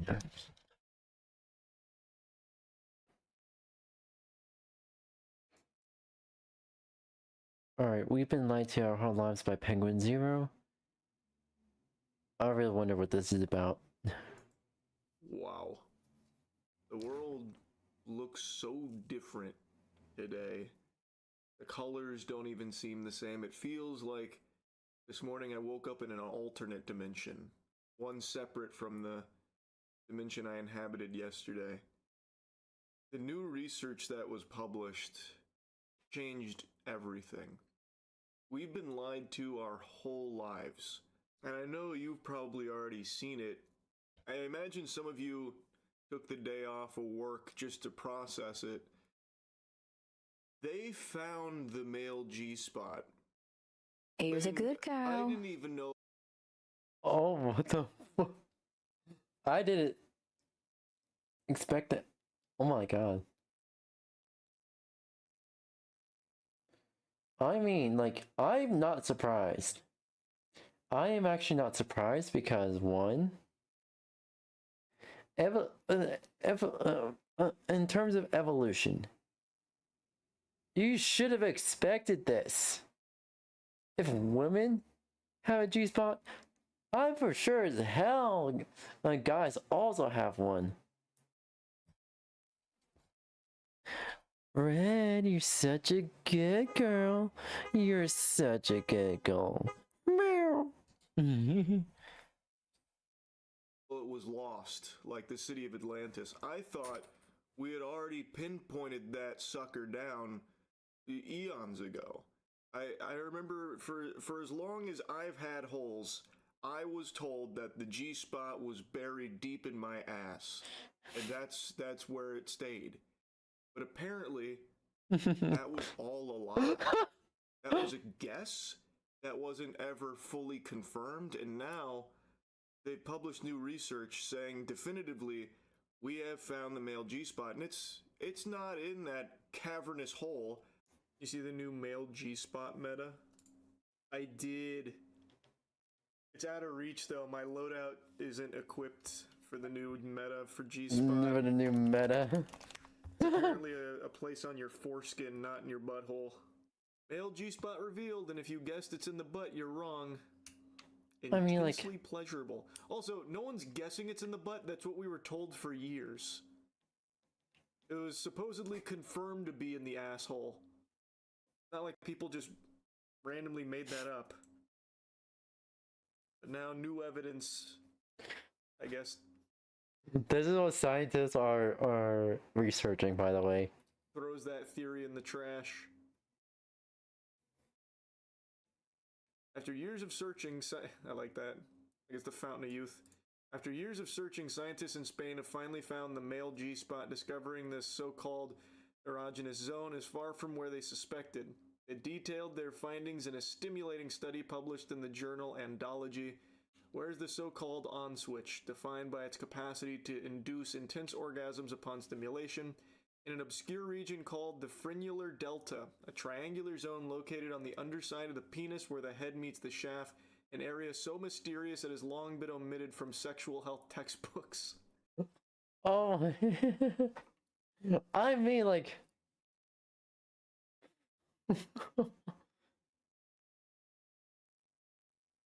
I mean, like, chat.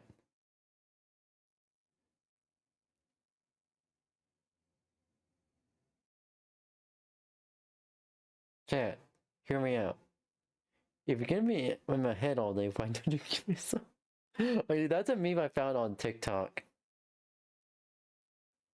Last night. That's a meme I found on TikTok last night. Anywho, I mean, like, if that wasn't the case, then why would guys ever prefer head? If that was the case. Oh my god, they discovered a new area of my cock? I didn't know that. I thought it was just like a foreskin spot. Years of searching, it's not like they're going to the Amazon rainforest. Just touch your dick or ass, bro. That's very true. That's true. That's true. It's not like it was some kind of crazy expeditious journey to find it. Like you can study the shit out of your wiener and butt. According to this study conducted by scientists at the University of Santiago de Compostela in Spain, this region is richly innervated by partially overlapping perennial related to the region connecting the genitals and anus, and dorsal, aft-facing nerve branches with heightened concentrations of nerve bundles and pleasure receptors. In layman's person terms, the frenular delta makes for intensely pleasurable and highly specialized sensations, according to the paper. By finding this penile pleasure panel, scientists have closed the book on a region that has eluded scientists for years, like sexplorers finding a phallic northwest passage. For decades, scientists have seen the prostate as the trigger for male orgasms, but had neglected to identify it on the proverbial pleasure map until now. I'm just... That's wow. good news. We're finally here. We've arrived. The apex of society. It kept hiding from us.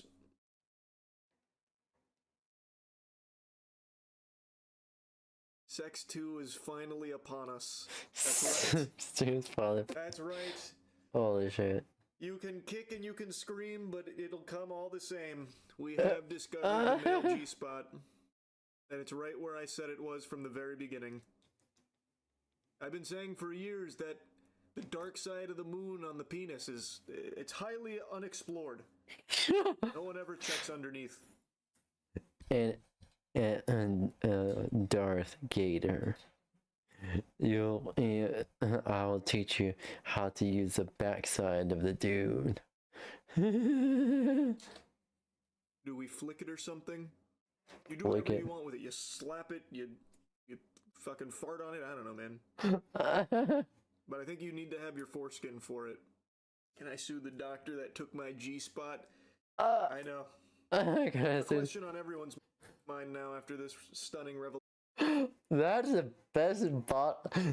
best bottom surgery joke I could use. Like, hey, can I see the doctor who took my G-spot? Holy shit. Other than that,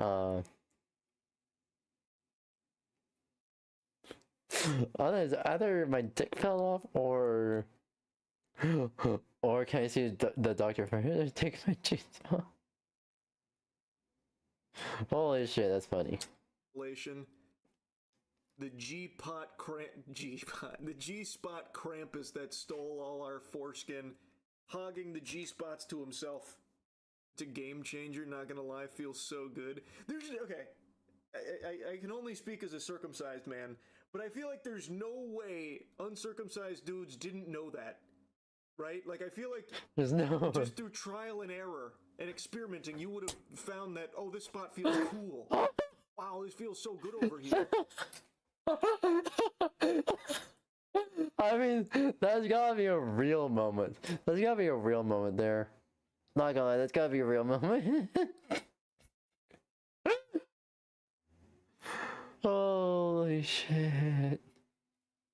Right? Like, there's no way someone who's uncircumcised read this and they're like, holy fuck, I never thought to touch under my wiener. I'm only ever on top doing this, like a DJ.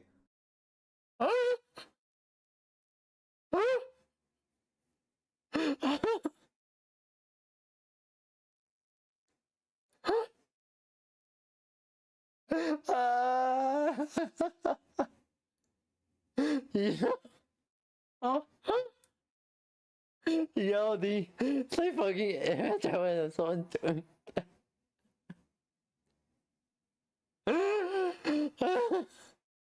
The fucking image of someone doing that. Oh god. Okay. Okay, again, composure. Like, I feel like this isn't new information for, like, the majority of people. It's just now it's being officially labeled as the male G-spot. That guy's the only You could call it the male spot.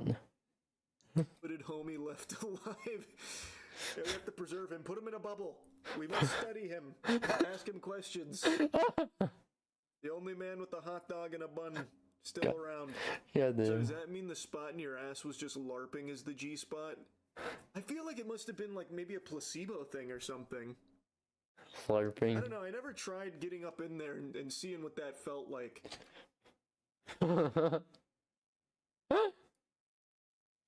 Okay, not gonna lie. also, I can confirm from experience, there is some sort of G-spot there. But I feel like just because of all of the propaganda, like all of the articles written about it, a lot of people probably convinced themselves that this is euphoria, this is the good stuff. Meanwhile, they're just fiddling around in their butt. It doesn't do anything. The other channel video, which one of the boys can find their G-spot first, doing everything behind a curtain so you can only see the shadows. That's a good idea. That is a good idea. I'll write it down. I'll put it in the notes. So you're saying I've been sticking my finger up my ass for nothing. I wouldn't say nothing. You're becoming more familiar with your body. Knowledge Exactly. is power, and Hold on, okay. I think if I can pop the pimple. Oh shit, I just popped the pimple. I gotta get a band-aid. I legit gotta get a band-aid. Then.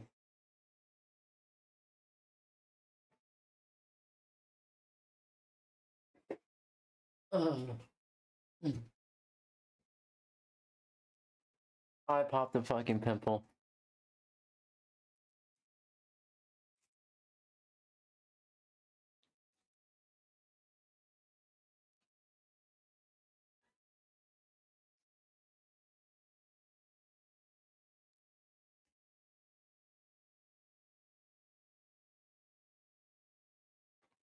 There we go.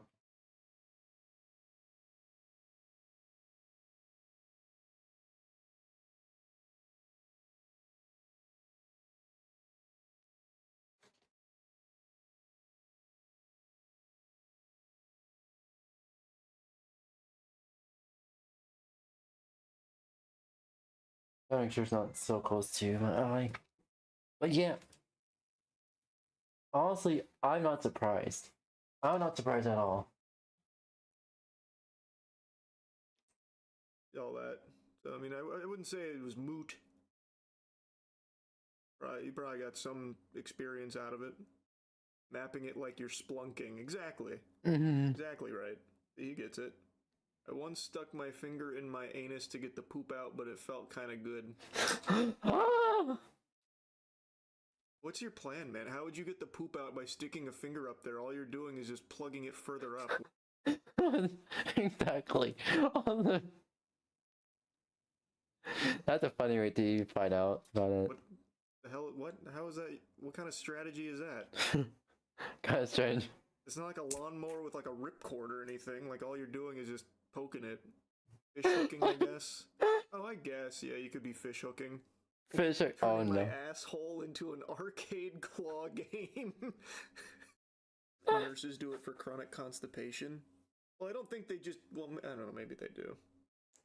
I was gonna say I don't think they just go like one finger up and just start jamming it up there or something like Naruto 10,000 Years of Pain. I imagine there's probably a methodology to it. Oh my god. I want to say fun fact about. I'm not sure if anyone knows about this Filipinos, but pretty much we're known for, I think, one of the health issues that plagues us plays the entire population. I noticed is that we have issues with doing number 2 pretty much. Either one, it takes so much effort it hurts, or 2, we're just in the bathroom until our body tends to actually be able to do number 2. Slap the cheeks around, probably. Can you imagine if that was the actual, like, medicinal strategy? I see you've got some impacted feces here. All right, bend over. Just all, like, bongos on their ass. It's shockwave treatment. They do it for kidney stones. You don't need foreskin, it's above the foreskin. I don't know if this article covers it, but I was reading that in order to, like, actually optimize male G-spot, you need foreskin. Ew. Let's see. Yeah. Maybe I've been lied to. Maybe they're still trying to keep it under wraps. Maybe. Doesn't say here. Let me just Google it.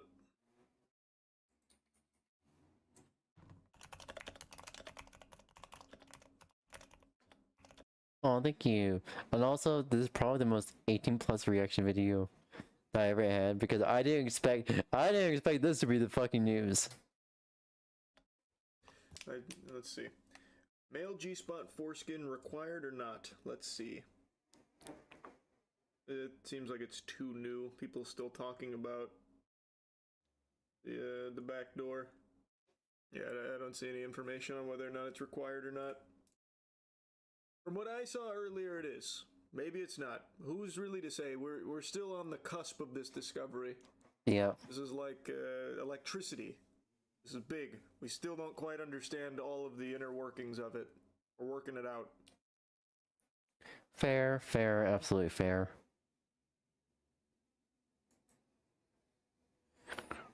I know, I think we made enough YouTube reactions and we can just watch for fun.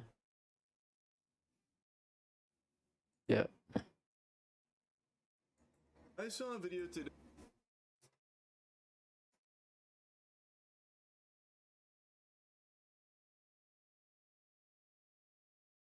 Of a fedora tipping gentle sir freaking out, going ballistic, and I thought for sure it was just a skit. It was a staged video. It was fake for the sake of like rage baiting and engagement farming. Fair. But now I've seen that same video being picked up by actual journalists, like actual outlets. So maybe it's real. I just find it hard to believe that this is legitimate because everything about it is too perfect. This guy is wearing a Demon Slayer shirt with a pseudo trench coat and calling himself the name of a fictional character who is known for being in a trench coat, and he just actually looks like the quintessential Discord moderator. Hello? Hi there, can you open this door, please? For what? I just want to make sure that everything's okay. There seems to be something going on. What do you mean? I don't know, I just figured I'd check on something. This saint was just in the neighborhood making sure that there was no ne'er-do-wells up to no good. He has just finished his training with the katana. He often studies the blade, and he thought he would just kindly pay you a visit just to make sure everything's all right over there. He is a master of cringe breathing, and this guy is a force to be reckoned with, so if there was any trouble, he could just slay them on the spot. What the fuck? This fucking guy is like a mystical cryptid. He's like Santa Claus, but for Redditors. How Santa Claus knows who's been naughty or nice, this guy knows who's got too low of karma, and he pays them a visit, but instead of wiggling his big ass down their chimney, he just knocks on their front door and then blows a fucking gasket. I don't know what you want, man. Get out of my house. Open this fucking door! Where's your daughter, man? Where's your daughter, man? What are you talking about? Where's your daughter? Who's in there with you? Bro. I can't believe the door didn't just explode. He should have de-atomized that bitch. This is a very strong advertiser for that door. There must be like an adamantium core in there because I don't know how it withstood the power of this man's kicks. Granted, he was nerfed. He was wearing flip-flops, so he couldn't really get the oomph, the elbow grease that he usually would get there, but this is a superhuman we're dealing with. It was so powerful it almost sent him tumbling backwards. He had to regain his balance. Oh my God. Falling back down the stairs there. It was a devastating blow right there. That shit would make Omni-Man tremble. And then he starts asking where his daughter is. Perfectly normal question to be asking Perfectly a normal complete question. stranger. Perfectly normal. Maybe he'd been talking to some kids on Roblox or something, and now he's trying to track them down. I have no idea, but it immediately gets unhinged. Bro, if you don't Open this leave, fucking door. Open this door, I'm breaking it fucking down. You understand me? leave my house. You don't. Are you okay? Is everyone in this house okay? What? I would immediately call the police. I wouldn't even, if a random person came up uninvited, I will immediately call the police. I'm not stalling for time. I would actually technically stall for time, but I would call the police. Everyone's okay. What do you want?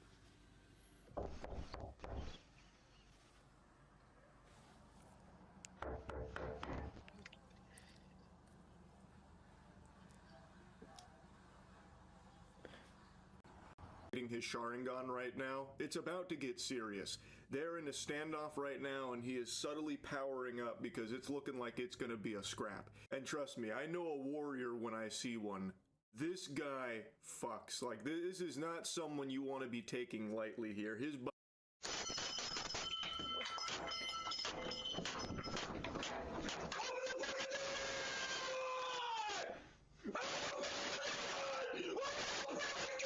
Jesus Christ, what the fuck?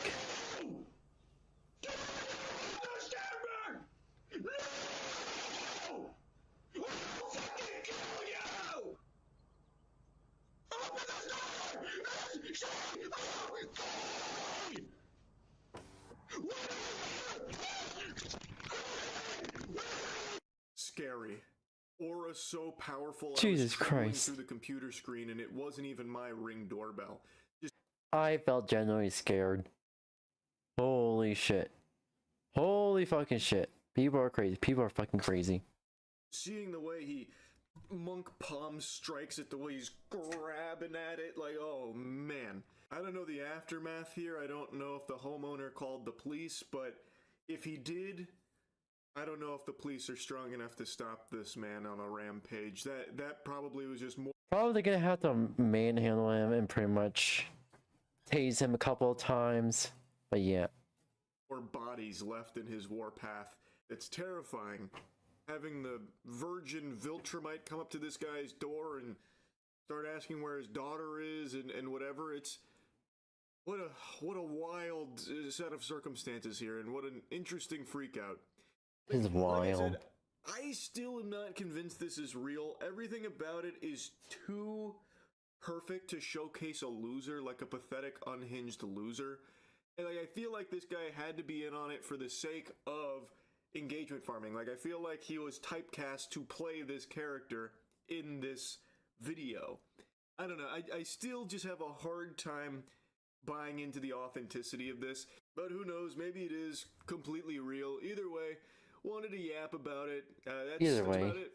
So, yeah.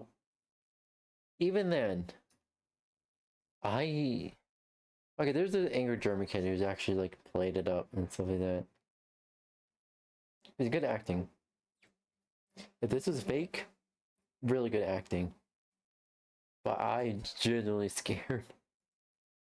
If it's real, you need to call the cops. Greetings, guys, gals, non-binary pals, and welcome back to another video.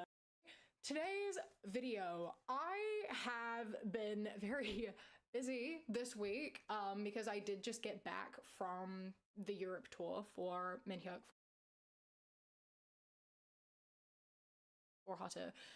And so I had to like catch up on a bunch of stuff and get my brain back into the zone. And I have been working on bigger projects this week and didn't have as much time to do my normal standard video planning. And so what I have done today is I gave Kat the task of finding me something to talk about and sending me some things to react to. And so I have not actually looked at what I am about to talk about. I like briefly did sort of know what the vibe was. And what I can gather is this is gonna be a nightmare because this is a family, which, you know, we love talking about, and it is a family of 20 children. I thought that the video I made about the family with 12 children, I thought that that was too many and enough, and like it couldn't get any worse. These people have 20. Girl, girl. If you don't know that there's actually a family in China, the mom is obsessed with being pregnant, and she has 69 children and counting. 69! Nice, but still. Kids. Although I haven't watched the videos yet, I am sure there is going to be a lot to say. And if you like this video and want to see more like it, please do not forget to leave a like and hit subscribe. I am so incredibly close to 500k right now. Hopefully by the time we're watching this, I actually will have hit it. But still, I would really appreciate if you subscribe. As I said, this week I've been working on a lot of bigger projects. I have some videos that I'm really proud of, that I'm really excited to share with you, but I do not have a ton of time to work on them because I've had to maintain this very rigorous upload schedule. So if you subscribe, it really does help me out. It is the best way to support the channel. The algorithm loves when people hit the subscribe button on a video. So please do that if you aren't already. I really do appreciate it because I would love to put out these big projects that I have. Also, I really don't feel like, yes, it's asking to hit the subscribe button, like, stuff like that, fine.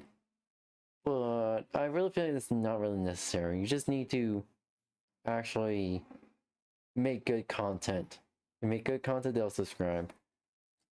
Been working on. Yeah, so like when the first time I saw her, I liked her vibe, so I subscribed. She didn't even have to say anything, I just subscribed. Thank you a ton. I appreciate it. Also, if you are already subscribed, feel free to leave a like, comment below. I sometimes scroll through and have a little look at some of your thoughts, so yeah, love to hear your fair. thoughts on this one. Now let's have a watch and react together. I'm kind of scared. I don't usually react to things for the first time on camera. I usually am quite prepared ahead of time. So let's see how this goes and how I react to everything we're about to watch together. So Ooh, this is interesting. having 19 kids, and he's begging, please, no more kids, and she's like, I think we should have 20. I don't think this is funny. I don't think it's really very funny because I feel like, you know, it kind of goes in the way of like a no always wins in situations like this. If like someone doesn't want kids, the solution is to not have kids. If someone doesn't want more kids, the answer is to not have more kids because that affects the dynamic that already exists, right? Like adding another one changes something. Not adding another one doesn't. So the no wins, right? Like I don't think it's very funny to be like, please, no more kids. And she's like, we're having another kid. I just don't think it's very funny. I just don't think it's very funny. And I really, really, truly, truly do not think that you should have 20 children. You can't split your attention like that. It's just unsustainable. Yeah. And there is no way you are parenting all of these kids. And what, you're gonna pop out another baby and then what? What happens to all the other kids that you have? You cannot divide your attention between 20 kids. I think it would be hard enough as a parent to have like 3. Like 3 kids feels like that would be a lot. You have to give your attention to each child. I honestly, do you even know all their names? Do you even know the names of all your kids? Do you know their interests? Like, I just don't think you can know your kids on a personal level if you have this many children. I just don't think that's a possibility. Once you get to this point, they're not people anymore. They're just like things. I like her lollipop earrings. That she's like popping out of herself. Not how I view them. definitely how she views them though, right? Like you don't view, that's a classroom. She's not viewing them all as like individual people. It's just not happening. It's just not happening. Finally found something my wife can't do better than I can, and it is him waking up at 7:45, brushing his teeth at 7:46, and then leaving the house at 7:47. And firstly, sir, you did not brush your teeth properly. You were meant to brush your teeth for 2 minutes. And if you brushed your teeth and then got down to the car to pull away in under a minute, why did you even bother? Like, you didn't do shit. Your teeth are not clean. That aside, yeah, I think the reason maybe your wife can't do that is because she's looking after 20 kids. If at 7:45 in the morning, you're fucking leaving the house, fuck you, bro. Like, you're just leaving your wife to do all the morning stuff with your 20. I'm betting that the older kids are being forced to look after their siblings. I believe the older siblings are being forced to be the co-parents for their younger siblings. Holy shit. Children, and like then being like, she could never do this. She's kind of got her hands full. She's a little bit busy right now. I don't actually think it's her fault. Well, I mean, I guess she wanted 20 kids, so it's like kind of her fault in that regard. But like, it's not for the fault of not being able to get ready quickly. It's the fact that like she literally can't because there are 20 kids that you really should be helping with. This is when the kids hear you talking about maybe having one more. No, never. Y'all will never do that again. Making that into a joke is just not funny to me. Like, I don't know why so many of these people think that it's funny to laugh at their kids' struggles, but it's really not. It's really not funny to do that. Being like, my kids really don't want another sibling. They really don't want another child in the house. They are like begging us not to because they're like, it's enough, it's too many, it's already hard on us. And then being like, but we want to. So what our kids want doesn't actually matter. I want another baby. So like, She only thinking about herself.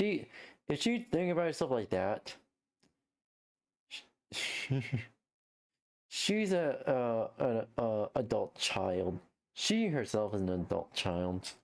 like, what they want is irrelevant to me. Yeah, it's irrelevant to you because you don't fucking look after your kids. You have a baby and then you have a team of babysitters to look after them.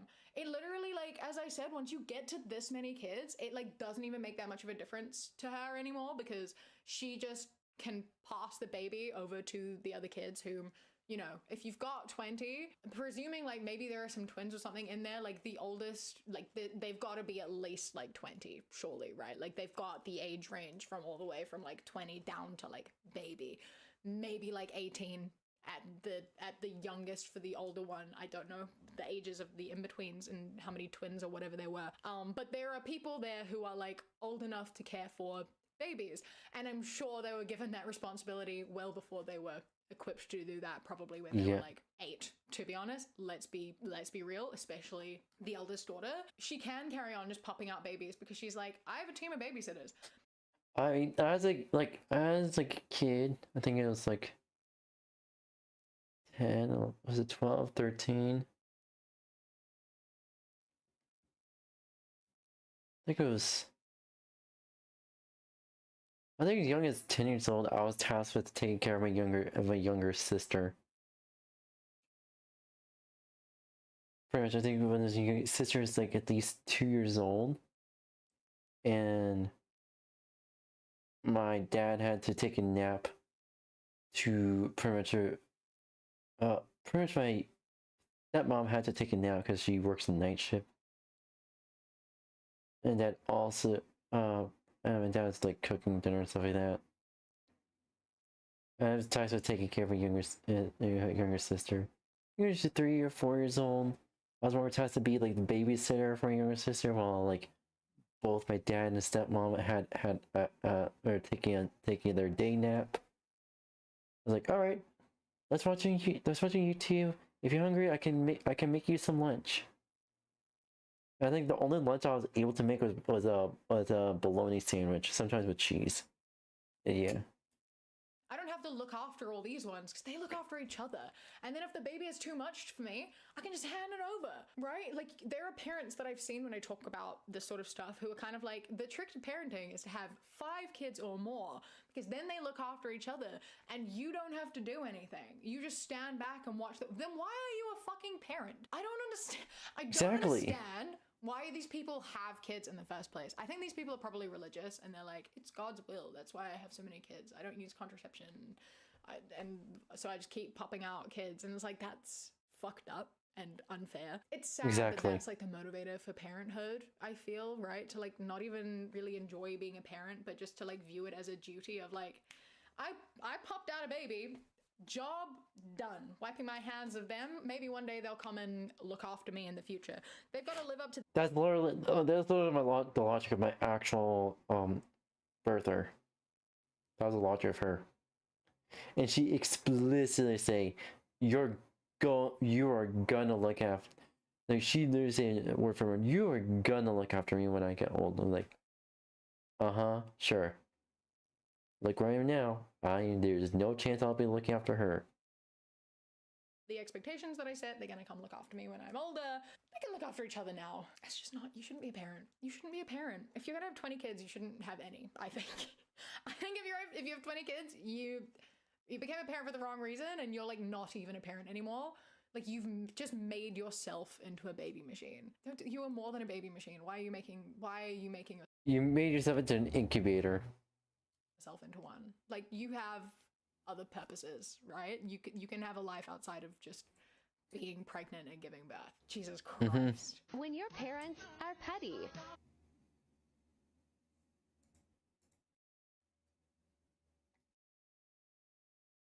What the fuck? And dropped a whole He was mad.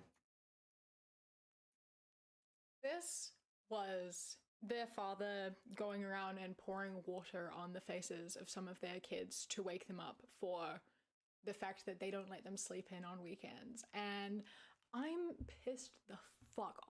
Literally, my parents would not let me sleep on the weekend. We had to be up by 9 a.m. By 0900. We had to be up by 0900. If not 0800 or 0700 if we had to go somewhere early. We would not be allowed to sleep in, and we were on the weekends. We were not allowed to sleep in, and we were not allowed to sleep early. So we were losing sleep. They were intentionally sleep depriving us on the weekend. So yeah.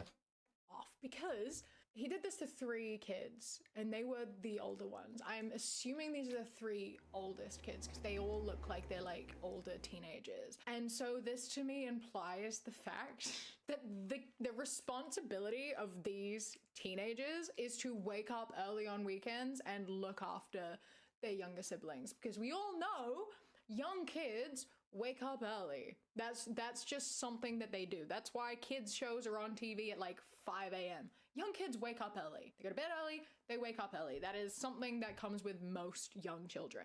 And that's gonna happen on the weekends as well. So then to like blame your older children for waking you up early on weekends and not your younger children, to me feels as though you're blaming them for not taking your responsibility as a parent. I mean, maybe you just don't want to pour water on the faces of your younger kids, and you're like, they also won't let me sleep in. But I'm gonna take it that far and pour water on my younger kids' faces. I'm gonna pour it on my older kids' faces. I don't. It's fucked up. It is fucked up. If you signed up to be a parent, you signed up to be woken up early on the weekends, and your teenagers wouldn't be awake early on weekends, like, and waking you. Here's the thing. Even if I woke up like when I was supposed to wake up on the weekends. Also, we had to do the church on Sunday, so like we had to wake up extra early there. But like, even if I woke up a little bit earlier than my parents expected, I was not allowed to make any noise at all. I was just not allowed to make any noise. So they expect me to wake up early and to go to bed late on the weekends. I don't fucking understand their fucking logic. None of literally fucking sleep depriving their own children. Holy shit, but like, yeah. Up if they didn't have all these younger siblings. Like, they probably would also sleep in if they had the choice, but they are all in bedrooms with just bunk beds. They're all sharing rooms because of course they are. You can't sleep that many people in a normal house. So like, if they're awake early on the weekends, if they didn't have all these siblings, they'd probably very easily just entertain themselves. It's not their fault that you're being woken up early on weekend. I'm fucking pissed off. This is just such a fucked up thing to do. You're petty, so you're waking up your kids because they wake you up. You're a parent. Be a fucking parent. People Exactly. always ask, how do you guys do it? Let's go. We gotta go. It's not laundry time. I got inspections to do. You got paperwork to do. Licensing. Hello? Come on. Let's go. I'll put this away real quick, and then we'll go. Hey, don't mind me. I got work to do. She has work to do. She can't leave the house until apparently all this is done. Should I cancel my appointments for the day? 2 hours later. All that I accomplished, that's what I get. They didn't answer the question. How do you guys do it? They didn't really answer.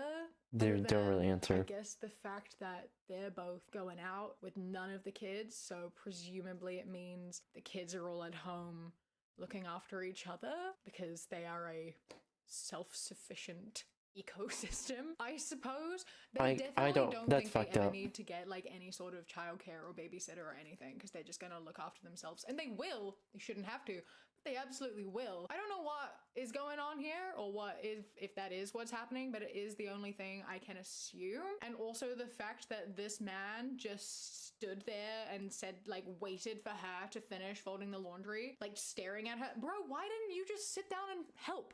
It would have gone twice as fast. She was folding laundry. You can Exactly. do that, right? How do you do it? He doesn't. The answer is he just doesn't. He just gets his wife to do all of it. Bro, the laundry is right there in front of you. You want her to hurry up? Pick up some freaking trousers and fold them yourself. Like, you are capable of putting away laundry, right? I'm sorry, your masculinity or whatever, but like, you can't complain about your wife taking a long time if you don't do anything to make that quicker. I had a dream. It was like my setup with him. I mean, I was like, I don't care how many kids you have, I still want to have my big family. I decided we already had a big family because, you know, I came in with 8 and she had 3, so that's 11 right there. Every morning, the middle school kids, I drive them to the school, and then I come immediately back and I pick up the elementary kids. There's 6 Jesus of them. Christ. And then I drive them to the elementary school and then come back, and then usually have about an hour, then I gotta be at the office. Groceries are at least, it's about $250 to $500 like every week. That's not including like if we go out to eat somewhere, about $200, $300. Jesus Pretty much Christ. after cleanup is chore time, get ready for the next day time. 8 o'clock, shut her down. Yeah. Like, Interesting plot twist we have here. So he had 8, she had 3, so they came in with 11, which makes the age gap thing, I can't say better, but it smalls it, shrinks it a little bit. It's fascinating that they had middle school and elementary school, no high schoolers, no, they were definitely, did they mention high schoolers? Was this an old video? Because they definitely have teenagers. Hold up. Yeah. Elementary school. So he drives the primary school kids to school and then the middle school kids to school, and then he comes back and he has some time. So there are definitely high schoolers based off of what we've seen so far. So 22 people? That feels wrong.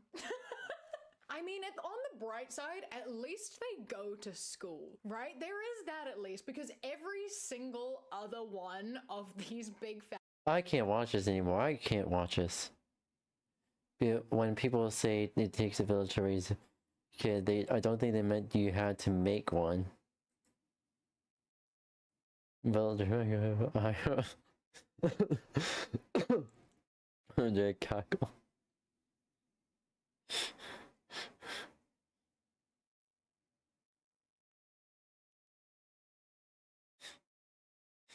I'm going to make fucking grilled cheese for your children. I love them bread. Yeah, as a psychology student, emotional abuse, neglected children whose needs were met absolutely hate families like this. Older children are absolutely parentified, miss out on childhood, and be traumatized by that. And there's absolutely going to be emotional neglect because you cannot meet all the developmental emotional needs. All these kids will need therapy as adults. That's not okay. It is not okay. Before the fact that these are awful abuse, especially when parents yank them out of school. Yep, I agree. I want to study psychology. An adult with neglected emotional abuse, and my needs weren't met during most of my life, and it's a major reason why I need therapy today. And I refuse to have kids because I'm deeply afraid of messing up like my parents and general relatives did. Yep, yep. Absolutely, absolutely, and that is fair. That is absolutely fair. And pretty much that's also how I'm feeling about myself as well. I still want to get into psychology, yes. However, life circumstances and shit like that, and then yeah, I'm a VTuber. But yeah, I also suffer neglect and emotional abuse, physical abuse as well. But yeah, trauma, you gotta love that. I can't say the last kind of trauma, even though I suffered it, because YouTube will fucking demonetize me or terminate my channel. Is equal to being around 15 years. What's the point if you list pregnancy as a chronic? At what point do you list pregnancy as a chronic illness? Or addiction? Fetish? Oh no.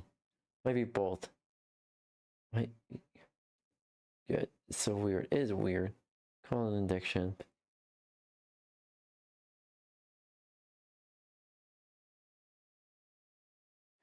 Ooh, yeah. Only talk.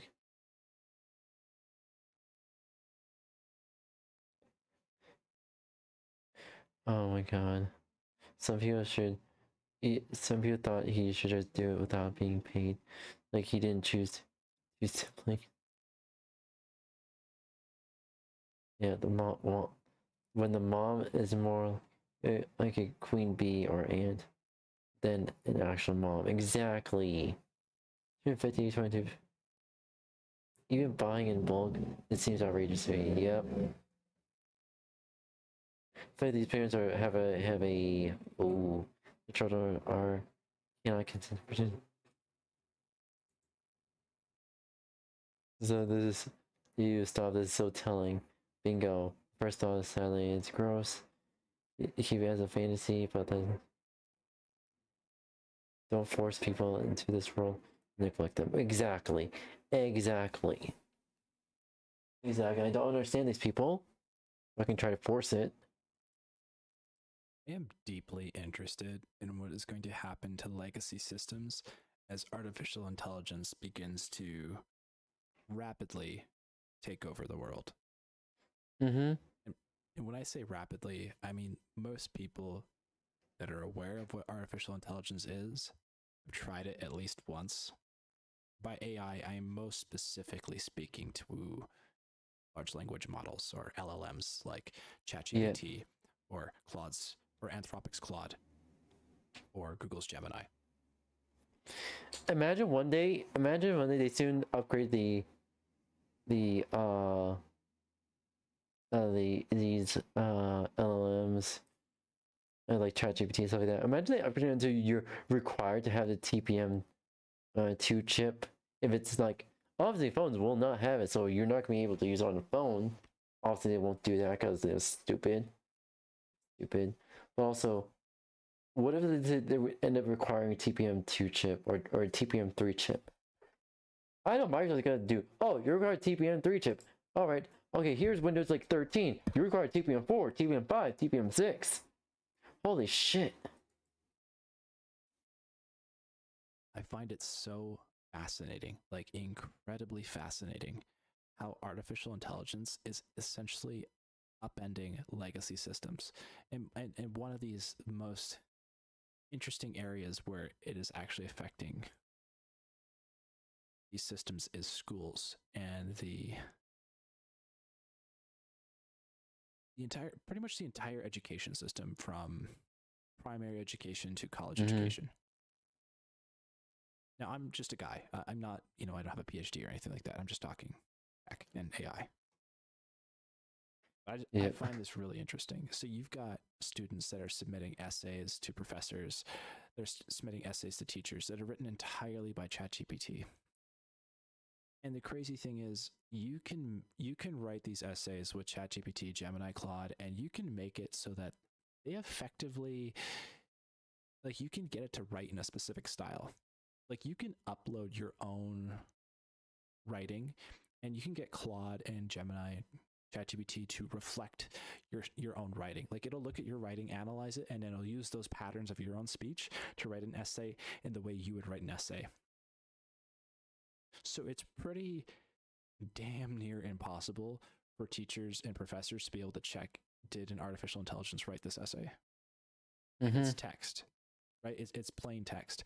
There isn't really any, like, watermarks you can put inside there. Like, you could, like, for example, the most obvious watermark that a essay was written by ChatGPT is a lot of M dashes.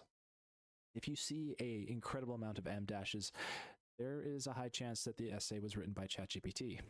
However, there are people out there who, unfortunately for them, love writing with M dashes and have been completely demolished because so many professors and teachers have thought their essays were written with artificial intelligence.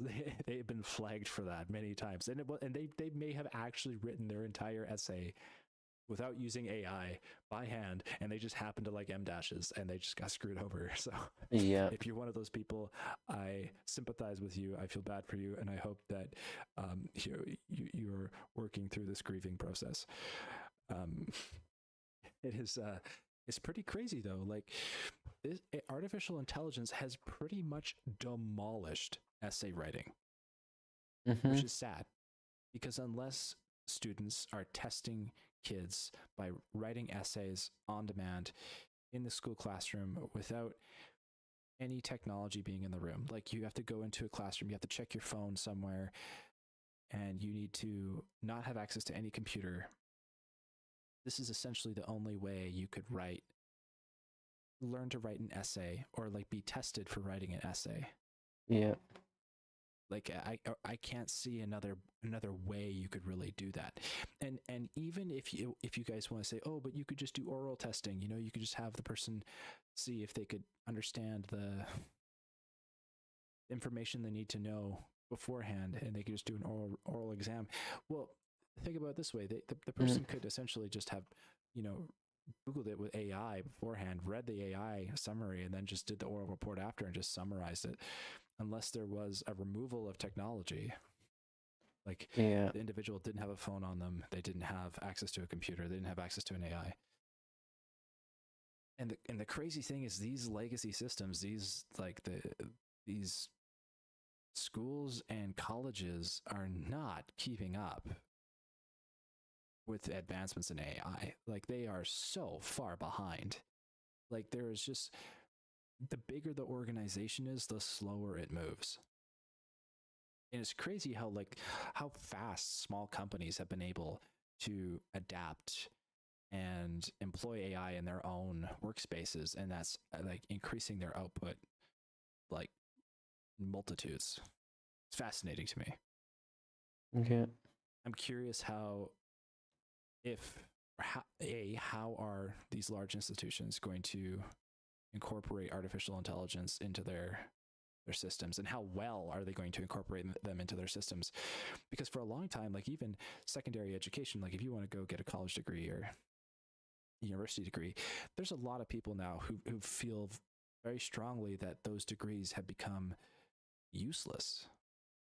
And I'm not saying that they are. I mean, there is still value in education and in learning, but they're like, when I went to college, I took time to to learn a skill set, and the skill set I was learning, about 50% of the course load that I did, maybe even 60% of the course load, was irrelevant to the job that I was going into.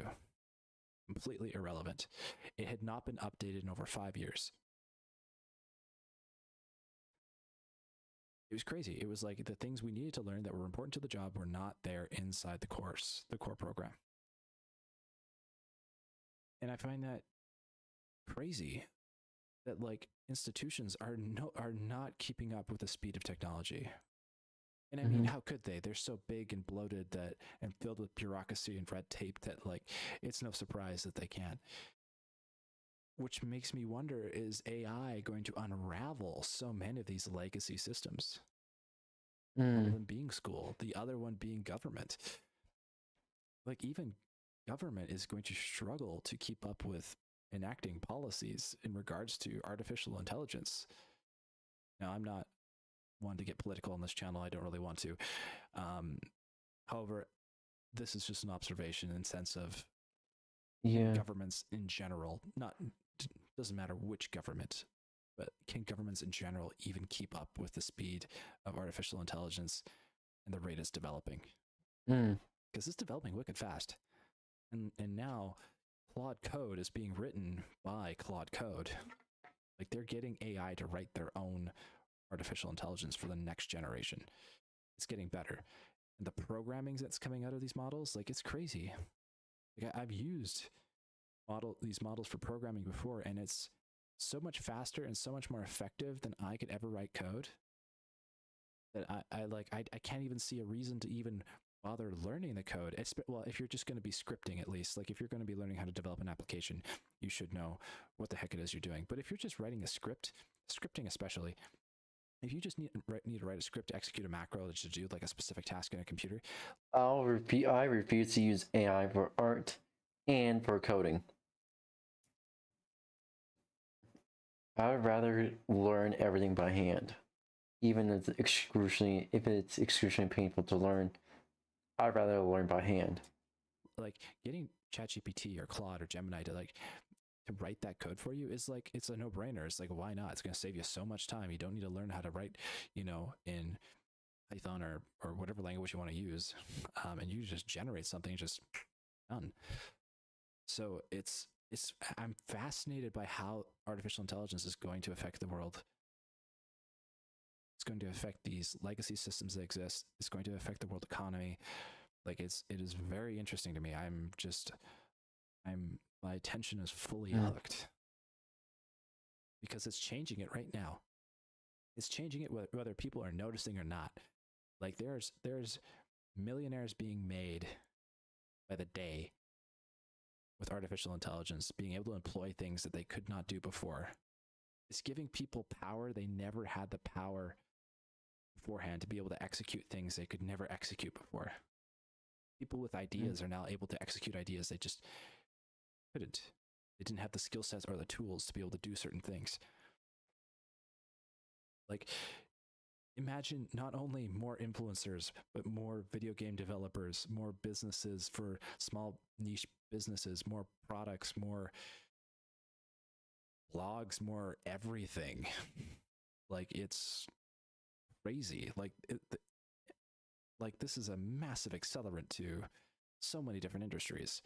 And yes, artificial intelligence is broken in many ways. It is not perfect. It does hallucinate. It does output bad code. It does output completely wrong statements. And so it needs to be scrutinized and evaluated every time you get an output, especially in sensitive industries like healthcare. But in general, like in broad sweeping strokes, it is providing far more value than it is providing little value. It just depends on like if you know how to use it or not, and if you're using it for things that would help you make your life better. I mean, if you're using it for analyzing things, I find that it's not super great at analysis. I've used it for analysis on a lot of different areas. Sometimes it gives you something useful, sometimes it doesn't. But ideation, coming up with ideas, man, like it can come up with some really sophisticated ideas that you can employ, like even for making YouTube videos. Like if you want to start a YouTube channel today and you just suck at coming up with ideas, you could just get an artificial intelligence to generate ideas for you, get the artificial intelligence to generate the script, and then you could get an AI to audibly say the script, and then you could generate video to like put that on top of the script to match the what's exactly happening in the script to the exact time. Like you could do all that. You could do everything with an AI. You wouldn't even have to talk. You wouldn't have to say anything. And you could start a YouTube channel that way, and you could grow it, and you could probably get a lot of subscribers, because if your content was providing value to people, even if it was AI, even though there's people who don't like AI content and don't want to watch it, there are still people who don't care and will watch it, and the channel will grow. Yeah. So this is a pretty crazy world we're living in right now, and this is literally we haven't even like got past the tip of the iceberg of how this is going to impact the world. Like really. Like we've only been cooking with AI for what, but like 3 years? What was it, 2022? Is that kind of when it hit? Okay, it's 2026 now. Wow, that went by fast. 4 years. We've been cooking with AI for about 4 years. Like publicly, when it became publicly available, when GPT 3.0 hit, right? 4 years of AI. Where are we now? I mean, GPT 3.0, not that useful. GPT 4.0, getting useful. GPT, what are we, 4.5? I don't even remember what version we're on. 5.2, we're on 5.2. It is now decently useful. And people were still using it beforehand. Like I was using it. Like it was very useful for writing. Incredibly. Yeah. Curious, if you do use artificial intelligence, please let me know in the comments below how you use it. If you care to share, I would love to know if you have found useful ways for using it that is outside of just in general writing, if you found it useful for analysis, because I have not yet. And what your thoughts are on how it might affect legacy systems, because I want to go probably destroy legacy systems in some way. 5 words. That's all it takes. 5 words on a government memo, and the question just goes away. The journalists back off, the politicians move on, and the people who briefed it, drank it, walked through it, they never even knew that there was a question to ask. No danger to the public. San Francisco 1950, Hanford, Washington 1949, St. Louis 1953, London 1963, and the South Australian desert 1956. 5 different cities, 5 different decades, 5 different governments, and in every single case the same 5-word phrase or something close to it showed up in the paperwork after the fact. After the spraying was done, after the fallout had already settled, after the children had already played in the fog. Today we're going to unseal these 5 stories, and by the end, I think you'll understand something that took me a while to accept. This wasn't a series of mistakes, it was a pattern, and it only stopped because people got caught. September 20th, 1950. The Korean War is 3 months old. Senator McCarthy is on television, and just off the coast of San Francisco, a United States minesweeper is doing something it will take 26 years to admit. The ship is 2 miles out from the Golden Gate Bridge. The crew are pointing what looks like an industrial hose towards the city. What comes out of those hoses isn't water. It is a fine mist of 2 bacterial agents, Bacillus globigii and Serratia marcescens. I definitely did not pronounce that right. I am sorry. Serratia is found naturally in soil and water. It produces a distinctive bright red pigment, blood red in fact, which is exactly why the military chose it. If you spray it over a city and then swab surfaces afterwards, those red colonies are impossible to miss on a petri dish. It is the perfect tracer organism. So the Navy wanted to answer one question. If an enemy submarine surfaced near a port city and released a cloud of biological agent, how far would it spread? Over 6 days, September 20th through to the 27th, the ship sprayed and the Army monitored. 43 sampling stations had been placed around San Francisco and the surrounding suburbs. The results exceeded. The hospital had never recorded a single case of it before the first 1950, and he was dead. Stanford's doctors were baffled. Then he made them a promise. if anyone ever talked about it publicly, the Navy would make sure that person could never find work anywhere in the United States. So the public didn't learn about this until 1976, when a Long Island newspaper called Newsday broke the story.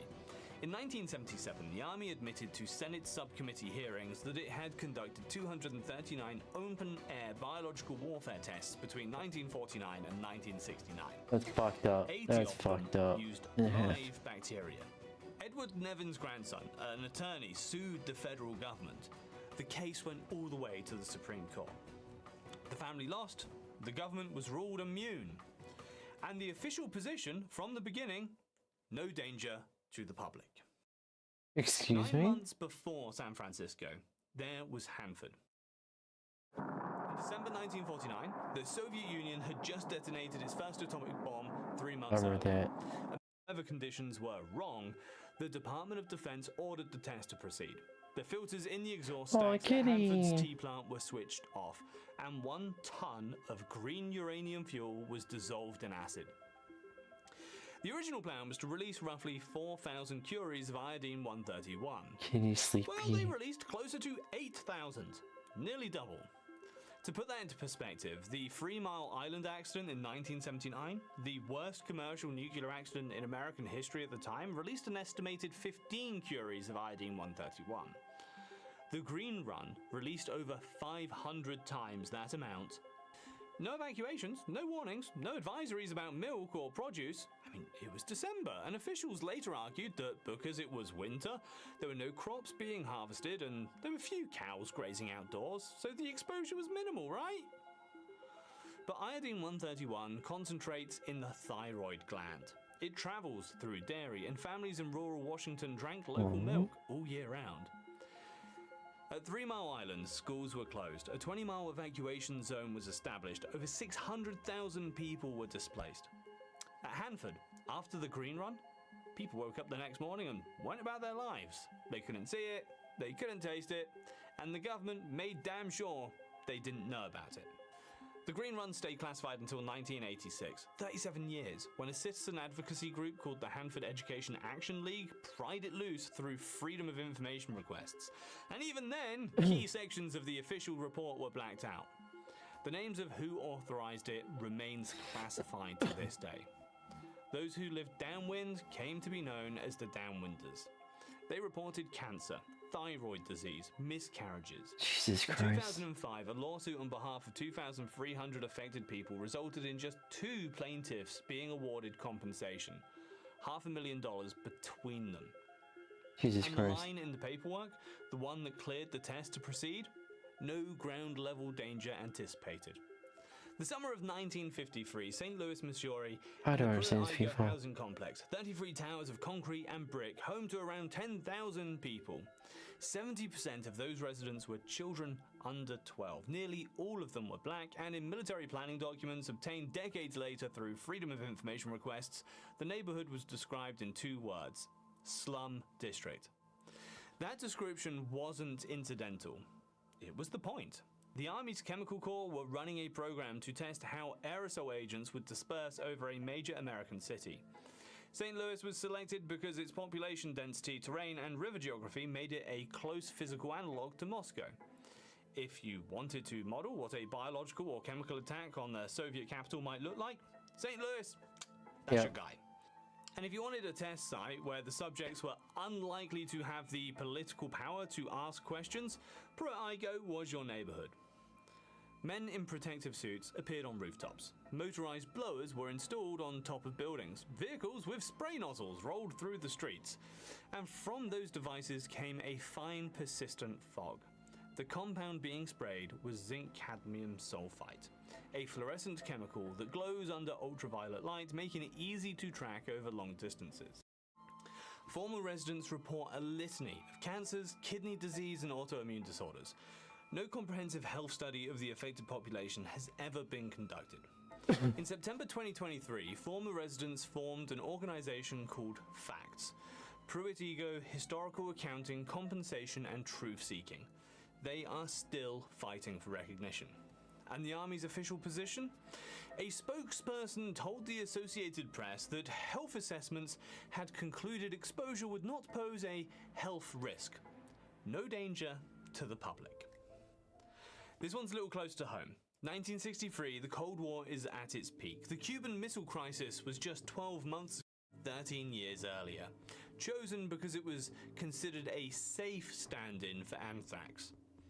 The results were, in the ministry's own words, a success. Swabs taken in the days and weeks that followed showed that the spores had spread the full length of the Northern Line. They reached Camden Town, 10 miles from the release of 𝙂𝙚, sprayed from ships in Lime Bay. Military personnel who encountered curious members of the public were given a cover story.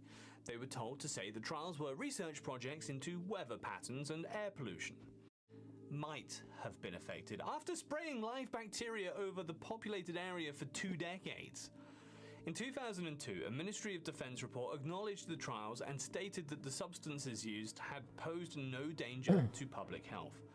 The phrasing, once again, was familiar: no danger to public health. The word Maralinga means thunder, though not in the language of the people who lived there. It was borrowed from an extinct language. So 1, 2, 3, 4. So there's 5 times in history where government, where the military or the government damn near caused a fucking pandemic. Holy shit! No. We shouldn't just treat this as a biological warfare. We should treat this as potentially causing a worldwide pandemic. That'll make the government not only answer to the citizens, but also make the government answer to other governments. Language spoken 1,000 miles away. The British chose the name. They did not ask the Maralinga 𝙤𝙤 people, the traditional custodians of that desert land, for permission to use it. They didn't ask permission for much of anything. In 1955, the Australian Prime Minister Robert Menzies received a request from Britain. The UK needed a permanent site to test nuclear weapons. Australia's was rushed, incomplete, and some families were simply left behind. There are documented cases of Aboriginal families sheltering behind sand dunes during a detonation, watching the sky darken, inhaling the dust with no protective equipment and no warning. One naval patrol officer, one man, Walter McDougall, was responsible for clearing Aboriginal people from hundreds of thousands of square kilometers,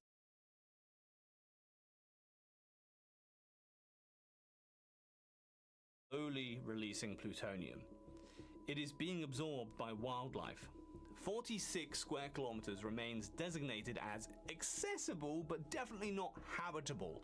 In 1994, the Australian government paid the Maralinga 𝙤𝙤 people $13.5 million in compensation. For their land, for their health, for their dead. The British government contributed £20 million towards the cleanup, but in 2013 a UK court ruled that veterans could not sue for compensation because they could not prove their illnesses were caused by radiation exposure. The court acknowledged this was almost impossible to prove. That was the point. And through it all, through the testing, the contamination, the displacement, the cancer, the blindness, the dead desert. How the hell do you kill a desert? The official line from both governments was the same. No Australian lives would be endangered. So here's the Australian lives. So they didn't care about the native people, the one who were fucking they didn't care about. Oh my god. Holy fucking shit. What the fuck?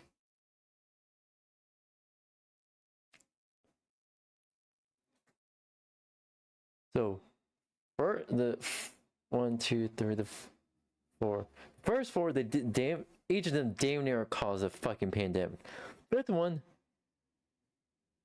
if it went wrong in some way, they could cause a fucking extinction.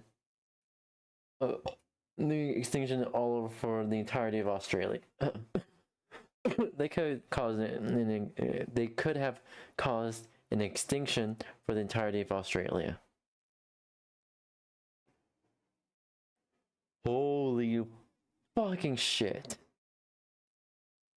pattern, and it's not a complicated one. In fact, its simplicity is the most disturbing thing about it. Step 1, identify a city or population, preferably one that is either unaware, powerless, or remote enough that complaints will be slow to surface. Step 2, conduct the experiments and use what you believe to be harmless agents, or what you're willing to call harmless, and if any real risk exists, just classify the details and proceed anyway. Step 3, when questions arise, and they will probably arise, sometimes immediately, sometimes decades later, deploy the phrase, or one of its cousins, no danger to the public. No health risk anticipated. These substances posed no threat. No Australian lives would be endangered. Step 4, classify the evidence. Deny freedom of information requests for as long as legally possible. When forced to release documents, just redact the sections that are inconvenient to you. Step 5, when the lawsuits come, invoke sovereign immunity. When the health claims come, point to the absence of the very study you never conducted. And when the survivors organize, just wait them out, because when you've irradiated them, time is somewhat on your side, and not theirs. This video Jesus covers Christ. 5 cities, but between 1949 and 1979, American and British military programs conducted hundreds of open-air tests. In Minneapolis, in Winnipeg, in Norfolk, in New York, along the Pennsylvania Turnpike, across the south coast of England, over Dorset, and in the Australian desert. The complete list has never been fully disclosed. The reason this matters is not because it's history. It's because every one of these programs operated on the same assumption, that secrecy was more important than consent, and the phrase "no danger to the public" was not a finding, it was a strategy. And if you're watching this from a city, any city, understand this. The only reason you know these stories today is because someone filed a request, or someone broke their silence, or a journalist wouldn't let it go. In every case, the truth was never volunteered. It was extracted. Normally decades late, and over the objections of the people who had written those 5 words in the first place. No danger to the public. That's what they said every single time. Holy fuck, that's...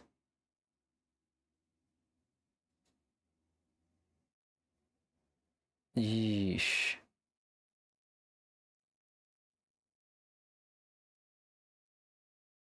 Holy fuck.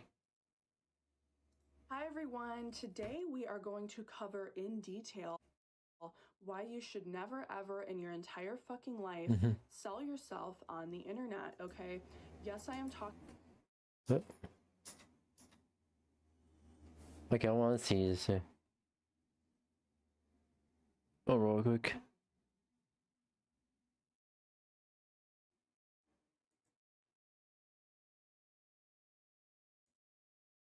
Switch again real quick. Switch, there we go. Hi everyone, today we are going to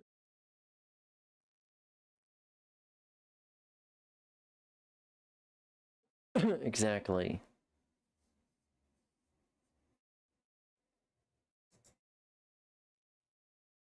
Tragic. Parasocial. Yeah. Honestly, still. If you're like 20, 20, if you have the money to do so, and you're like in your 20s, or if you're at least 25 and just want to make as many sources of revenue as possible, sure, go right ahead. We already know how sleazy that industry is, but like, at the same time, we gotta do what we gotta do, unfortunately. There's not a, oh, just don't do it all. It's like, there are nuances.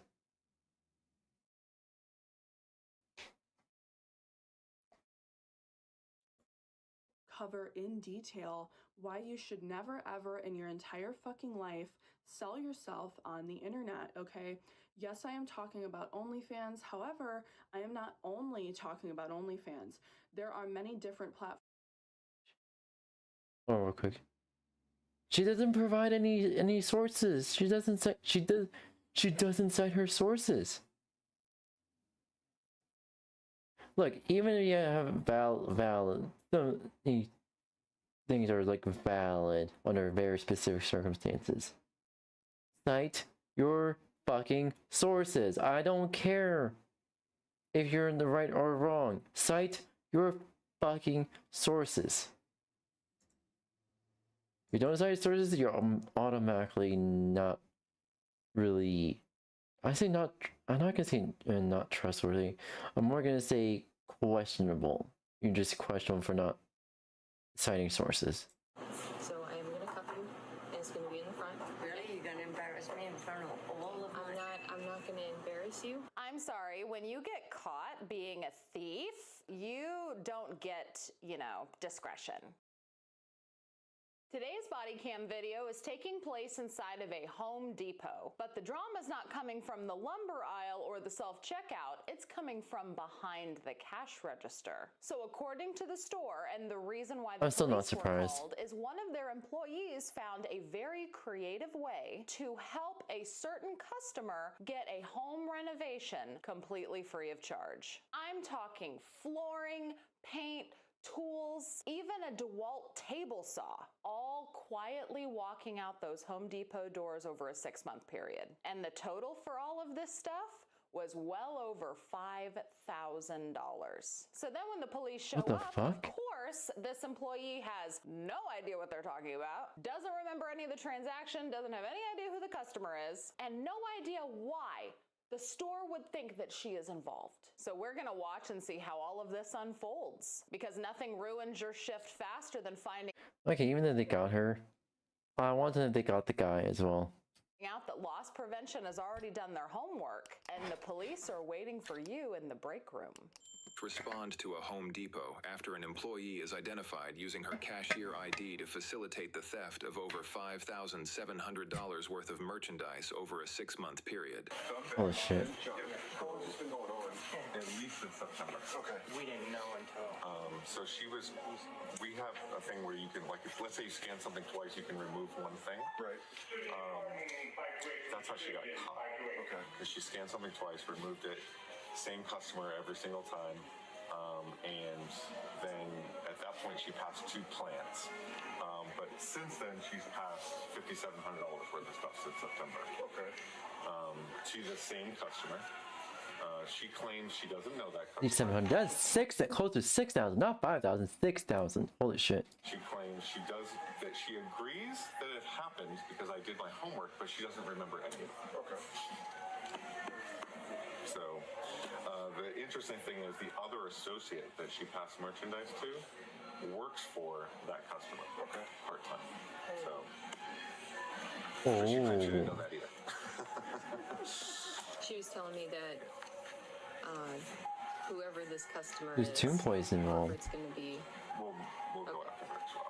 Yeah. She actually owns an animal hospital fairly close to here. So I'm assuming that's where all the flooring is in their animal hospital. But, yeah. So that's what she's primarily been taking, is flooring?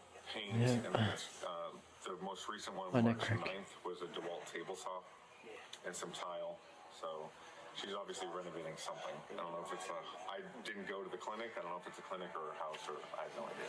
But, Well, it's not a very expensive renovation then. yeah, not when all your materials are free. So I'm just going to go in and let her know that we're terminating her. Okay. And then you guys can go in. Okay, real quick, I can also take this since you're just helping out today. I didn't know if I was talking to you. No, it's all good. We're all the same, and you are the district loss prevention. Okay. She also apparently works for something with the school board part-time. So she's making great choices. You guys, but hopefully not a teacher that's teaching my kids. Right? Hopefully not. Oh, and she got a side hustle that's part of the school system. Yeesh.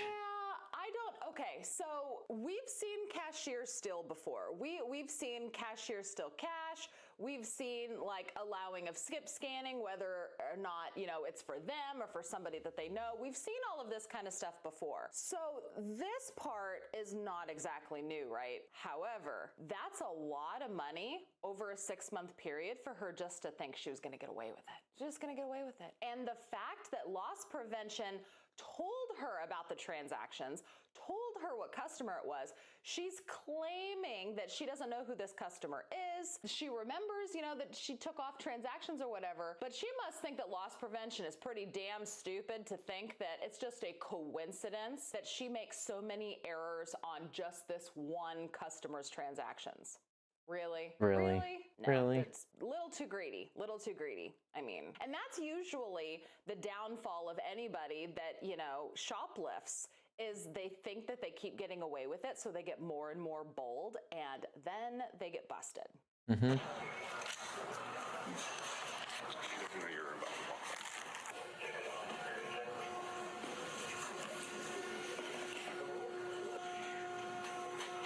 Hey there, hi. Elena, right? Yes. Hey, I'm Officer Branch of the Palm Bay Police Department. You know I'm talking to you? Excuse me? Do you know why I'm speaking with you today? No. Okay, so I know that you were just terminated from Home Depot. They ended up calling us in regard to what has been going on. Okay. And basically, I would just like to ask you if you would like to speak with us. Okay. So basically, they would like to pursue charges on this, so I'm just going to read you a Miranda warning. Okay. If you want to get more comfortable and set your stuff down, you absolutely can, but I'll just read you your Miranda warning, and then we can go from there, okay? You can read them. All right. So just that I have my diabetic monitor on my phone, and totally understand that. I'm not going to hit anything. And I just need. What time is it? Right now it's about 12:24. Okay. Till 1. Yeah. All right. Yeah, you just let me know. Okay. Do you have automatic pump or anything for your insulin? No, it's in my bag. Okay. All right, so you have the right to remain silent. Anything you say can and will be used against you in a court of law. You have the right to talk to a lawyer and have one present with you while you are being questioned. Okay. If you cannot afford to hire a lawyer, one will be appointed to represent you before any questioning if you wish one. You can decide at any time to exercise these rights and not answer any questions or make any statements. Do you understand each of these rights that I've explained to you? Yes. Okay. Having these rights in mind, are you willing to speak with us? Yeah. Okay. So, in regard to this, I mean, is reportedly about $5,700. That's what they're saying. Okay. Well, tell me your side. I can't recall their name. He named some random person that I have no knowledge of, and he says that it was ongoing and it was only that particular customer, never anyone else. Okay. Before I keep asking you some questions, do you mind getting your driver's license out and I can hold your phone for you?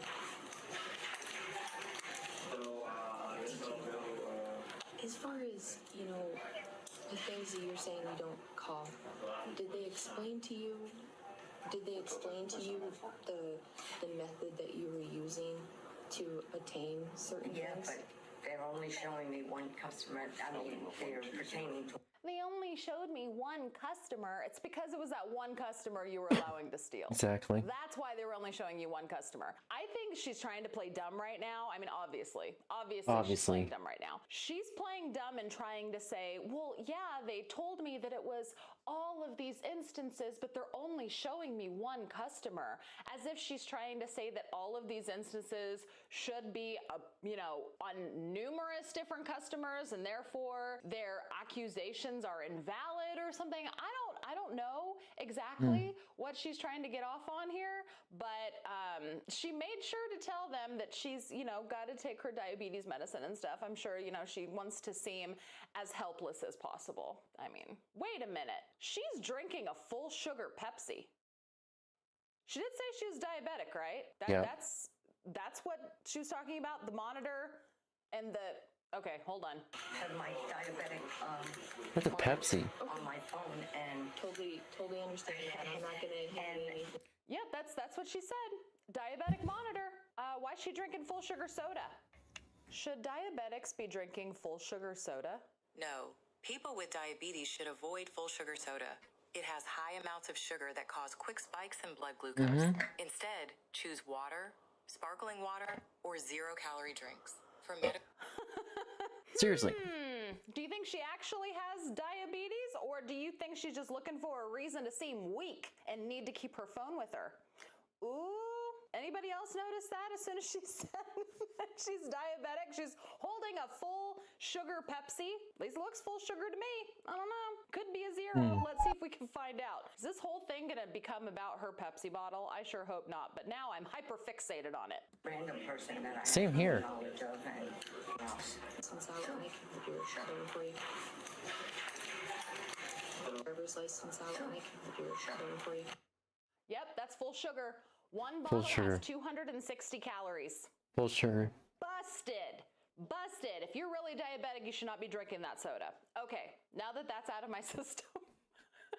Now that that's out of my system, back. Lindsay, are you autistic? Are you autistic or ADHD? Because I feel like you are, because I vibe with you so well. A little too well, actually. To her getting arrested. As far as, you know, the things that you're saying you don't call, did they explain to you the method that you were using to attain certain Yeah, things? but they're only showing me one customer. I mean, they're pertaining to one particular person that I can supposedly be doing this, but I have no recollection of who they are. Okay. What was the method that they were saying that you were using? Scanning 3 items and not the rest. Letting things walk out the door. I don't have that practice with anybody, so You don't have that what? practice with anybody else. Supposedly, out of all the thousands of scans that I've done, it's just this one particular person, and I don't recollect that person.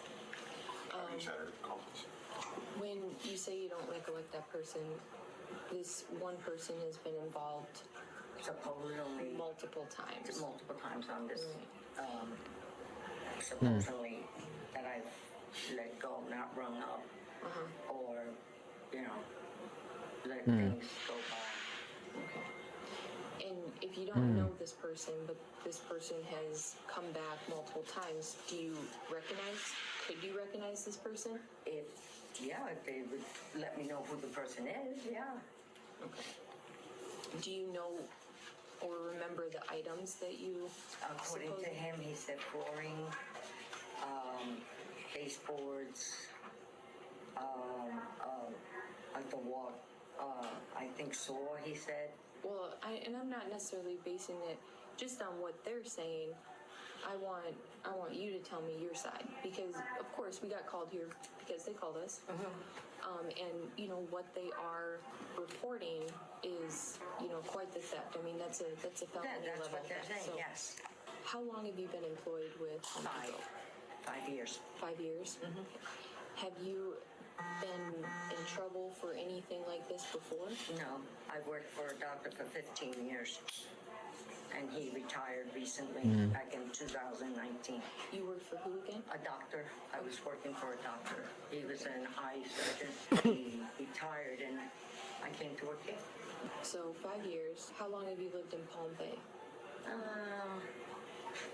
About 20. Do you have any friends that are currently doing a remodeling? No, and my house doesn't need, well, my house needs remodeling, but I haven't started any procedure on that yet. Okay. So why do you believe that they are saying that you're doing this? I have no idea. She is trying to bullshit her way out of it. You know, they already have more than enough to arrest her. The name of someone who supposedly has all of these items, would you tell me if I know them? Sure. What's the name of the person? Butler? No, I don't know it, W. Butler. That's the name he gave me in there as well. I don't know. I have no association with her. I've ever met her. Don't know even what she looks like because he didn't show me any of the photos. It just seems a little weird that they, you know, would call us, they'd go through the process. That's fine. It's what they got to do. I mean, I'm not. You just seem kind of like nonchalant about it. I would be very upset if I was in your position. I would be very upset if I was accused of stealing and printing all the police was like blah blah blah blah. She's very nonchalant about it.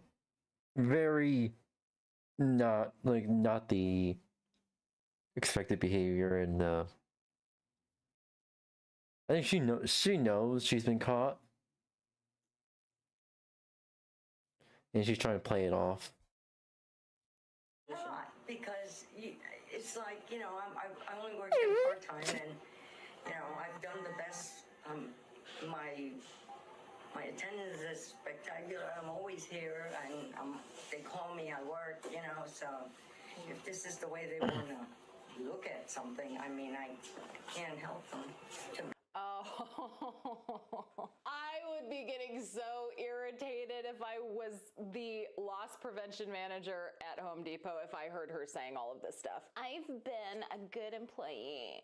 I'm always on time. I always work my shift. That doesn't give you permission to be a thief. Lots of people go to work every day and make an honest living. You stole thousands of dollars from a company that you are supposedly a model employee for. Model employee, my ass. I Exactly. have to go through this because I work for the school board as well, and I tutor children, you know, so. Let's keep sounding like an outstanding citizen, that you're a model employee, you always show up for your shifts, you always clock in on time, you work for the school district, you used to work in a doctor's office. I don't know anything about stolen merchandise for this one customer over 6 months. That's such a coincidence. I don't have any idea. Why would they blame this on me? I've been such a model employee. Oh, God. She ever gonna fess up to it? She's blowing a lot of Is she ever gonna quit her shit? bullshit out. They have to just clear my name because they wanted me to come on board full-time. And I can't do that now with this, so I don't know what to say. Yeah. Well, I don't want you to make up anything. I mean, if it's not true, it's not true. However, based on the things that we have, of course, like we have to take the next steps. So they would like to pursue charges, so you are going to be in custody for that. Do you have any further questions for her right now? Not right now, I don't know. Okay. Is there anyone at home that you need to call or coordinate a ride with your vehicle? Well, I have a vehicle. I can meet you at the station, whichever way. No, that's not how it's going to work this time. So this time you're coming with us. Okay. But that's why I'm asking if you can call anybody to come get your vehicle, or where's your insulin at? Yeah, that's fair. That's a fair question. Yeah, it's like, you can't really just leave it there, or the vehicle can get towed. You just don't pick it up. Well, I have my bag in there, so I have to go get my. Hi, welcome. How are you doing today? Hope you're doing well. Welcome. How are you? Welcome to the live stream. Sorry I didn't see you earlier. I was more focused on being flabbergasted about this lady trying to bullshit her way out of the situation, or like, nah. Well, welcome. Feel free to make yourself at home. Feel free to kick back, relax. Feel free to ask me any questions. And welcome. Hope you're doing well. Insulin at home. Where is your bag? In my locker. In your locker? Okay. So you haven't cleared out your locker at all? No, all I need is my bag. It's all in there. All right. Yeah, fair. Apron there. So Okay, let's walk to your locker and get your bag, okay? Okay. We're getting stuff out of the locker. And I do think that it is a little, what's the word? Delusional for her to think that she needs to clear her name because they just asked her to go full-time. No. It's right in here. Can we do it outside? So I'm gonna right alongside. listen, I know you've been super respectful, but this is just our policy, okay? So I am gonna cuff you, and it's gonna be in the front. Really? You're gonna embarrass me in front of all of my... I'm not gonna embarrass you. Okay. I'm just So you want to do it in the front? I'm sorry, when you get caught We being get caught. a thief, Yeah.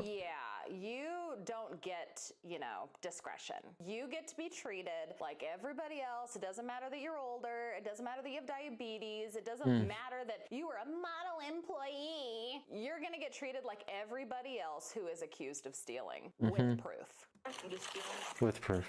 I have to do this, okay? Thank you.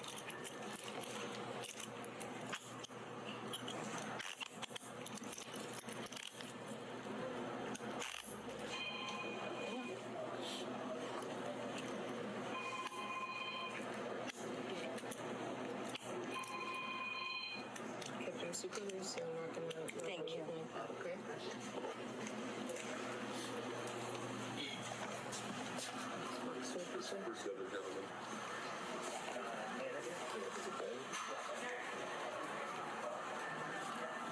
Hmm. 268, can you show one female in custody?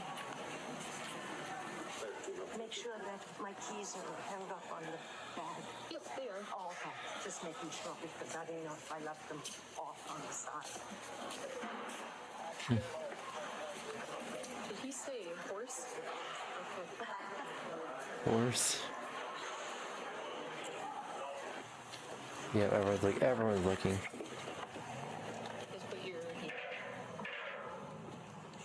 It's not the most comfortable. All our stuff up with you. What's that? I'll take all the stuff up. Thank you. Swear him in real quick. All right. All right, just raise your right hand for me. Swear you tell me the truth, all the truth, nothing but the truth. Yes. You understand lying's bad? The what? Lying is bad. Lying is bad. Lying is bad. I would agree. Lying is bad. There you go. The employee was charged with one felony count of grand theft between $5,000 and $10,000. The total validated loss to Home Depot from the alleged internal scheme over 6 months was $5,702.81. When arrested, the employee denied knowing anything about the theft and was booked into jail on a $2,500 bond. Well, that was uncomfortable. Yeah. For 6 months, merchandise just quietly walked out the door. Thousands of dollars worth of tools and materials just gone. And somehow the person behind the register didn't remember any of it. Maybe she genuinely thought that nobody would notice. I mean, I think that that's kind of a thought that a lot of people have when they're stealing from a major corporation, that there's so many people and so much merchandise to track that what's a measly $5,000 worth of stuff, right? But what she didn't think about is that loss prevention was tracking all transactions, every scan, every void, every receipt, and eventually those numbers started telling a story, and she got busted. It ended with felony grand theft charges and a very, very awkward walk through Home Depot in handcuffs. If you guys like videos like this, let me know by hitting She always showed up to work because it's hard. You're not there alone. She's not embarrassing you. You embarrass yourself. Rigorous iced tea. You played yourself alone.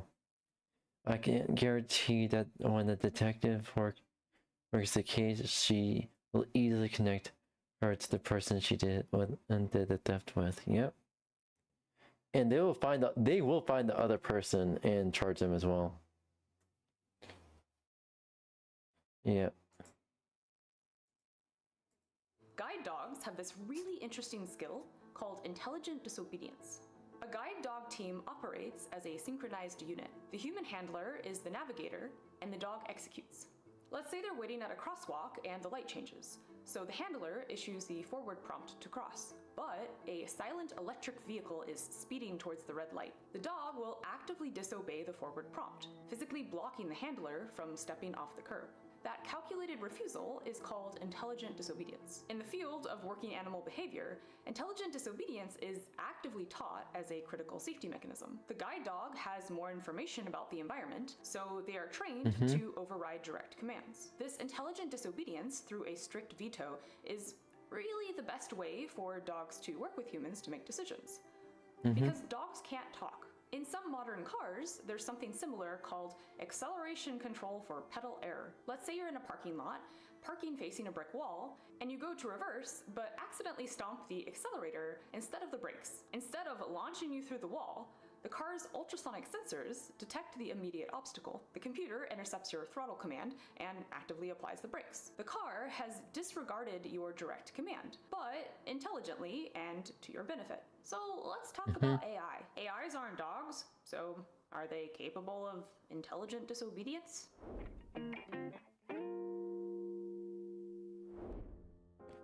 Ooh, I think wait, I think I remember seeing this one.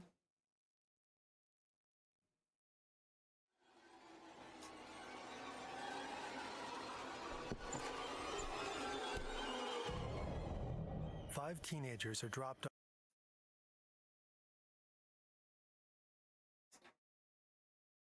off just outside the port of Antwerp. The port is as big as an entire There we go. city, and it never sleeps. Throughout the night, there are trucks rolling in and containers being shifted around. But the boys are here for a very different kind of. Also, I don't think you've noticed that a feature with YouTube that's been recently is that the black bars are no longer black.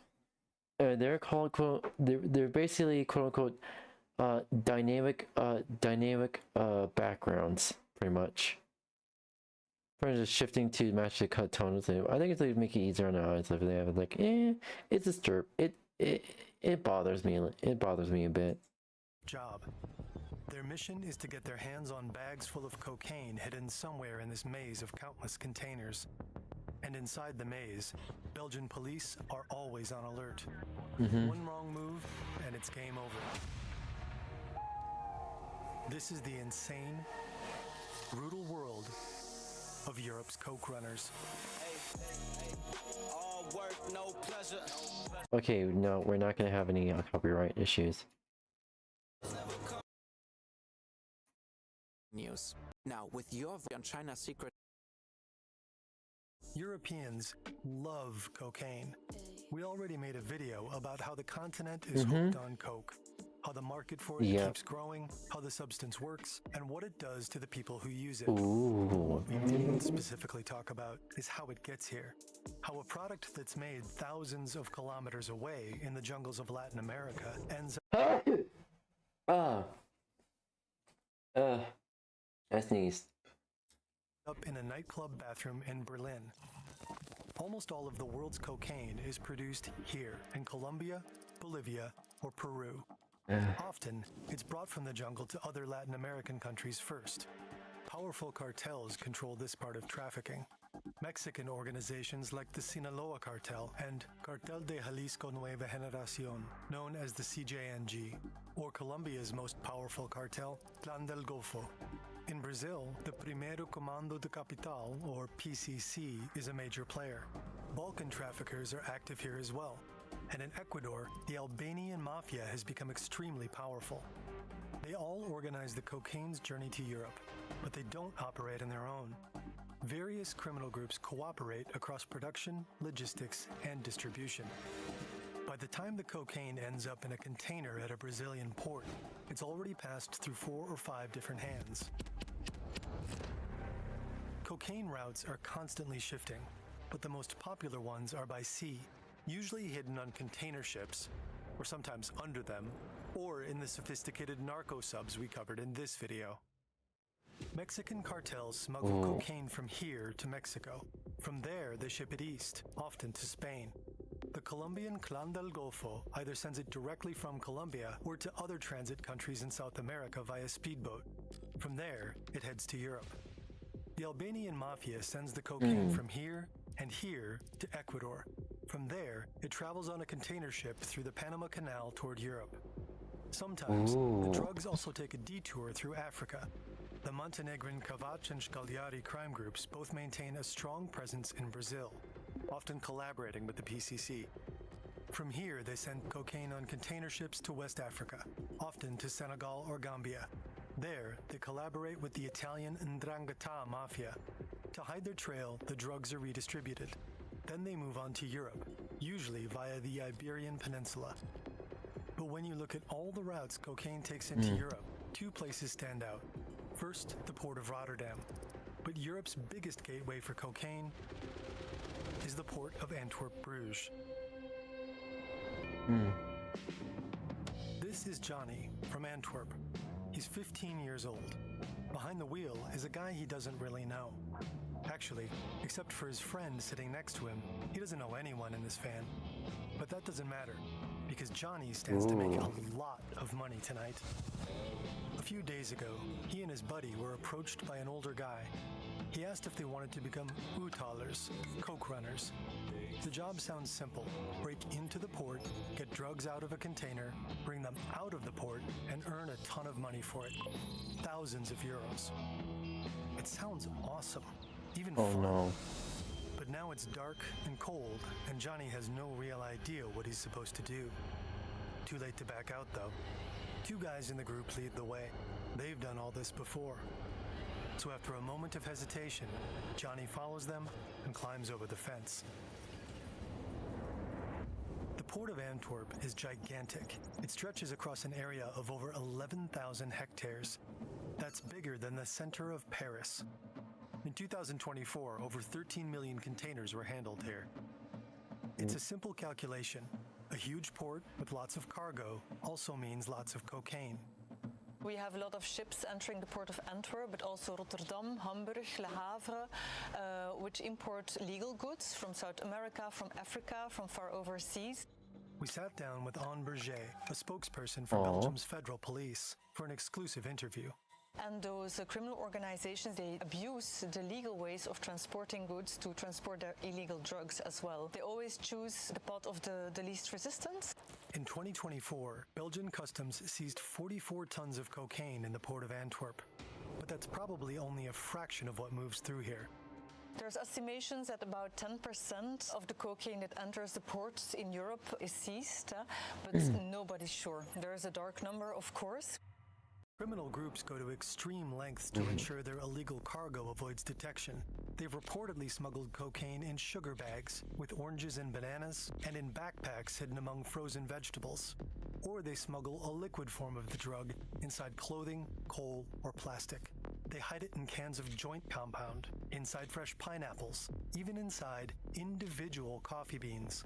They might hide it under the floor, behind a wall, or in the engine compartments of refrigerated containers. But even if most cocaine likely slips through, it still sits here, in a container inside the vast port. And getting it out of there to sell it on the streets is a completely different challenge for organized crime. They're always playing a high-stakes cat-and-mouse game with the authorities. They have to stay inventive, constantly finding new approaches. And a few years ago, a new method emerged that completely changed the game. Criminal organizations, they recruit people. We call them coke runners. They're in. Johnny has never seen so many containers in his life. A sea of giant metal boxes stretches out in every direction. Hundreds, if not thousands of containers stacked so high it feels almost unreal. Row after row, wherever he looks. It's overwhelming. How can they find the exact container they're looking for? Luckily, one of the older guys has a phone and is in contact with the client. He sends over a photo that roughly shows the spot plus the coordinates. Time to go. Right turn here. They try to stay quiet, ducking into the shadows, listening for any unusual sounds. Johnny's pulse is racing. He can hear the heartbeat in his ears. After this, it's to the left. Then there should be a red container between blue and yellow ones on the bottom row. And bingo. Johnny and the others probably don't realize just how dangerous this all is. The port's authorities have implemented an array of security measures to combat the surge of coke runners. About exact technologies, I'm not going to give you any information, but we work hard together with everybody. We have a lot of exchange of information. The port is packed with security cameras. Police officers, customs agents, and thousands of workers are in the area every day. The port also relies on smart technology, smart cameras, sensors, and a network of 6 automated drones. They take off from these docking stations and do 18 flights a day. The drones are managed from here, the port's command and control center. It's unclear to what degree these drones aid in catching potential coke runners. Using the cameras inside the drones, port staff can zoom in and out of different areas in the port's infrastructure. Soon, they say, they'll also have autonomous drones, sending back images and data in real time. These drones would feed information straight into 𝙂𝙚, an AI assistant with a 3D interface. Hello, I'm 𝙂𝙚, your virtual assistant monitoring all activities in the port of 𝙂𝙚. Thanks to a digital network of drones, cameras and sensors inspired by the 5 human senses, I can tell what is happening in the port 24/7. It can analyze the port's activities and acts as its digital nervous system. But first and foremost, the police are doing old-fashioned patrols. The most effective method in catching coke runners is be present in port. That's what our maritime and river police does. They're present all the time. They check up on a lot of people. If there's any suspicious behavior, they know it most of the time. Last year, they checked more than 10,000 people. In 2024, they caught almost 100 alleged coke runners. In 2025, it was nearly double that. Of course, it's unclear how many they didn't catch. Fair. And then there's another huge challenge: corruption. It's very difficult to get drugs out of the port without having someone inside the port. So somebody needs to put a container in a certain location, somebody needs to communicate the location to other members of the criminal organization. These insiders move containers so coke runners can access them quickly. For that kind of assistance, port workers can make over 100,000 euros. Preventing corruption is absolutely crucial for port security. If nobody was telling Johnny and the crew where to go, they'd never find their target container. They made it. Now they need to get in. They pull open the doors and see bananas. But right there, among the crates, exactly where they should be, bags full of cocaine. Johnny throws a bag over his shoulder. It's heavy. As the shoulder strap bites into his neck, he's already picturing a new phone, maybe even a car. Time to sneak back out. Shit! The port police have spotted them. 2 take off in this direction. The 3rd runs this way. Not a smart decision. Doesn't he realize that he's running straight toward the water? Johnny and his friend just stand there, panicked, frozen. These boys are the bottom of the food chain. Catching them won't get you anywhere near the higher-ups or the cartel bosses. They don't usually reside in Belgium. But 𝙂𝙗 tells us she and her colleagues are hunting these individuals as well. And we really try to trace up to the instigators of the criminal organization, the principals of the criminal organization. And there's a lot of them being brought to court. Who's the biggest fish that you caught? I won't give you any names, but if you Google it, you'll find them. Well, okay, let's find out. There's 𝙂𝙗𝙣𝙚, a cocaine kingpin linked to the so-called Mokro Mafia. In 2021, he ordered the transport of 11 tons of cocaine that were intercepted in Antwerp. In 2024, he received a 20-year prison sentence for it. In 2021, international law enforcement agencies cracked the encrypted messaging platform SkyECC. They were able to read hundreds of millions of messages sent by criminals. As a result, a court in Belgium sentenced more than 100 criminals in a mass drug trafficking trial in 2024. And at the time of our reporting, the trial of alleged drug boss Floor Bressers is still ongoing. He's accused of co-running a network that shipped huge amounts of cocaine from South America to Europe. He allegedly made around 230 million euros from just 10 shipments. When Johnny and his friend were first approached, they might have thought it would be a quick and easy job without any consequences. Well, they're taken to the police station. Johnny is brought to an interrogation room. He's scared and completely overwhelmed. And the Oh, first person shit. they see is not their mother or their father or nobody they know, but it's just me, because I'm going to be there with them in order to help them, because as a minor, they can't be interrogated by the police without being the presence of a lawyer. My name is Chantal van den Bos. I'm a lawyer and I often defend minors or adults concerning code deals. So I think I represented more than 100 cases. Just like our fictional Johnny, coke runners are often very young. The youngest I saw was 13. We see a lot of young guys, mostly between 15 and 17 and a half, just when they're still minor, because it's an advantage. Because when you're a minor, you can't go to jail. So teenagers like Johnny might think they won't face any consequences, that it's their chance to make a lot of money. For north of 10,000 euros. Johnny won't see any of the pay he was promised.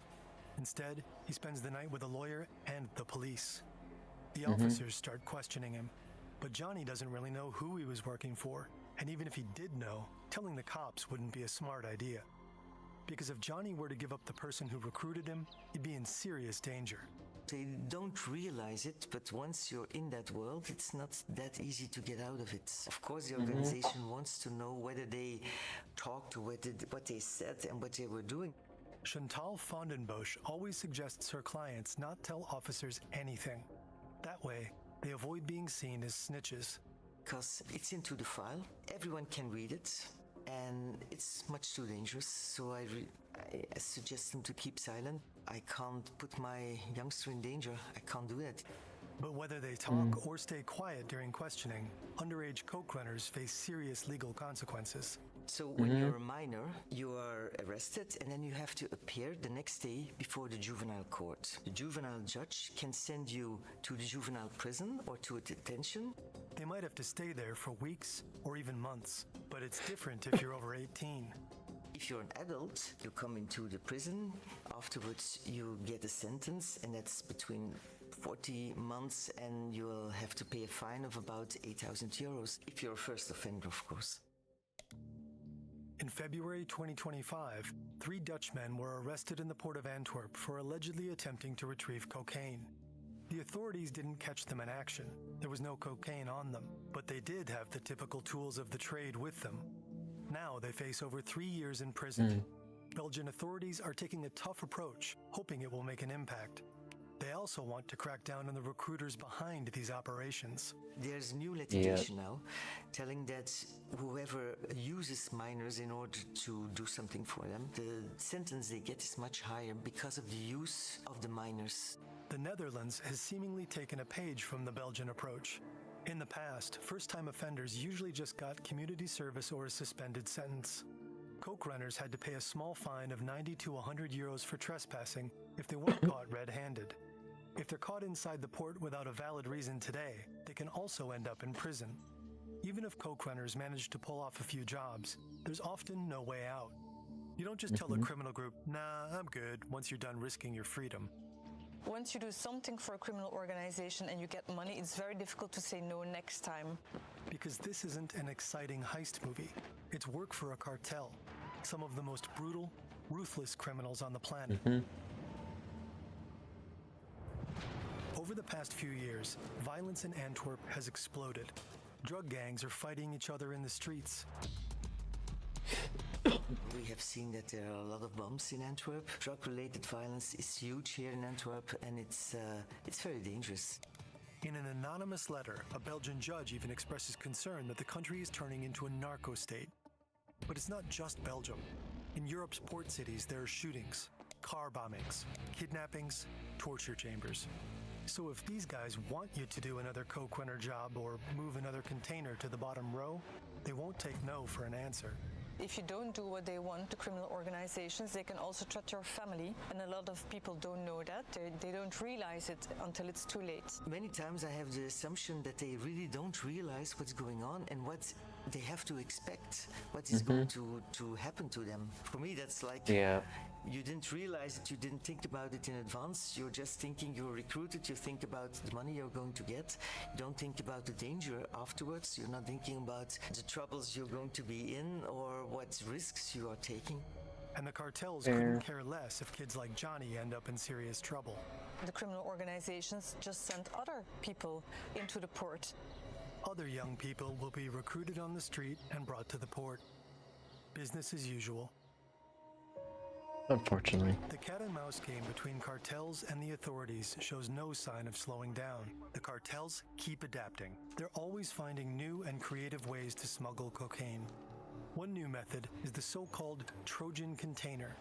Coke runners hide inside a container and are brought into the port from the mainland. Those people have to stay inside of that container for sometimes a few days until they get a message from the criminal organization that a container with drugs has arrived from overseas. Then they have to get out of the container, try to find the container with the drugs, remove the drugs to another container or take it out themselves. The port police are constantly trying to keep up, but they know this is a fight they can't fully win. So we try to manage it. We try to be able to seize as much as possible, not only by coincidence, by scanning goods, but also by information that comes from inside the organizations and from intelligence all over the world, from abroad, from Belgium and so on. We also know we won't be able to eliminate drug trafficking to Europe. As long as there's a lot of money to earn with drug trafficking, criminal organizations will try to do it and try to bring the drugs into Europe. Experts stress there's no single solution to drug trafficking.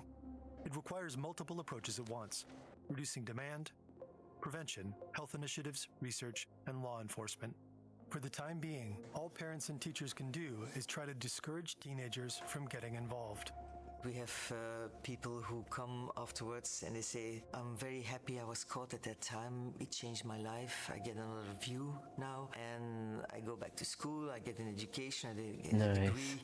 And I'm very happy that I'm not living that life as I used to be. Others, they come again and they say, we made another mistake and we're trying to make the best out of it. Every youngster we try to help, or every youngster we can help, it's one life or an environment that we're going to save, so it's very important. If I can change a little bit of their life, if I can just put one domino stone to change, that can make a huge difference. And even if it doesn't work, it's a never-ending story, but we have to invest in it. There's our youngsters, they're our future, so we have to invest in them. It's very important.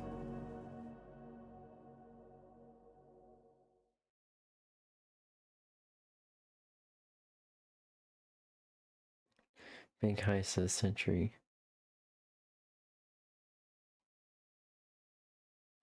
Ooh. Ooh, fair, absolutely fair. Anywho. See here. Alright. Why'd I have to use the bathroom right now?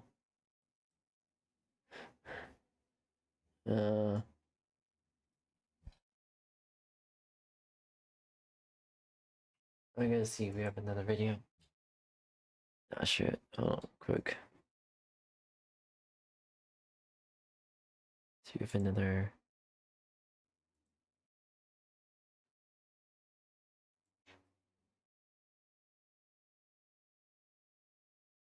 Like, as soon as I wanted to end the stream, it's like, oh, you have to use the bathroom now. Like, come on, can you just wait? Let's see here.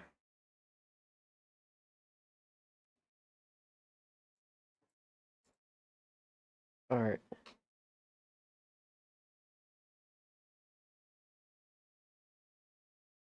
AI that went live. Now, a day ago, Alright, can you use bathroom real quick? Fuck. Video, and this topic is very massive. It's still on my mind, and frankly, it's kind of a bigger deal than I actually expected. Now, I want you to kind of look at this video as sort of like a precursor to a much more larger video I have, because I've been noticing lately in the tech YouTuber sphere, there's a lot of people that are pushing a lot of these AI companies into running software, whether it be through sponsorships or I guess genuine interest. Like, hey, you know, you can connect Claude, you know, you can connect a lot of these companies to your computer and just let it look through your systems. We're entering a world where I think people are totally okay with letting a big tech company out of California pilfer through their computer. All because I guess it can do one task slightly better automated. Now, a few days ago, obviously, as you remember, Claude Mythos started to show its public-facing, understanding to the world, right? Basically, it's the next big model that companies like Anthropic are promoting. And of course, the big deal is you can't use it. In fact, nobody can use it. I can't use it. You can't use it. Only a few companies are allowed to even have access to it. Now, whether it's because this model is so expensive that giving it out to people is going to bankrupt the company, or let's be completely real with you, a lot of it is just building enough hype so that you can actually, you can actually prep well for an IPO that's coming real soon, for people to invest money into you. Now, again, the reality of it is something like Mythos was really, really huge because according to the guys over at Claude, there was some crazy exploits that it found.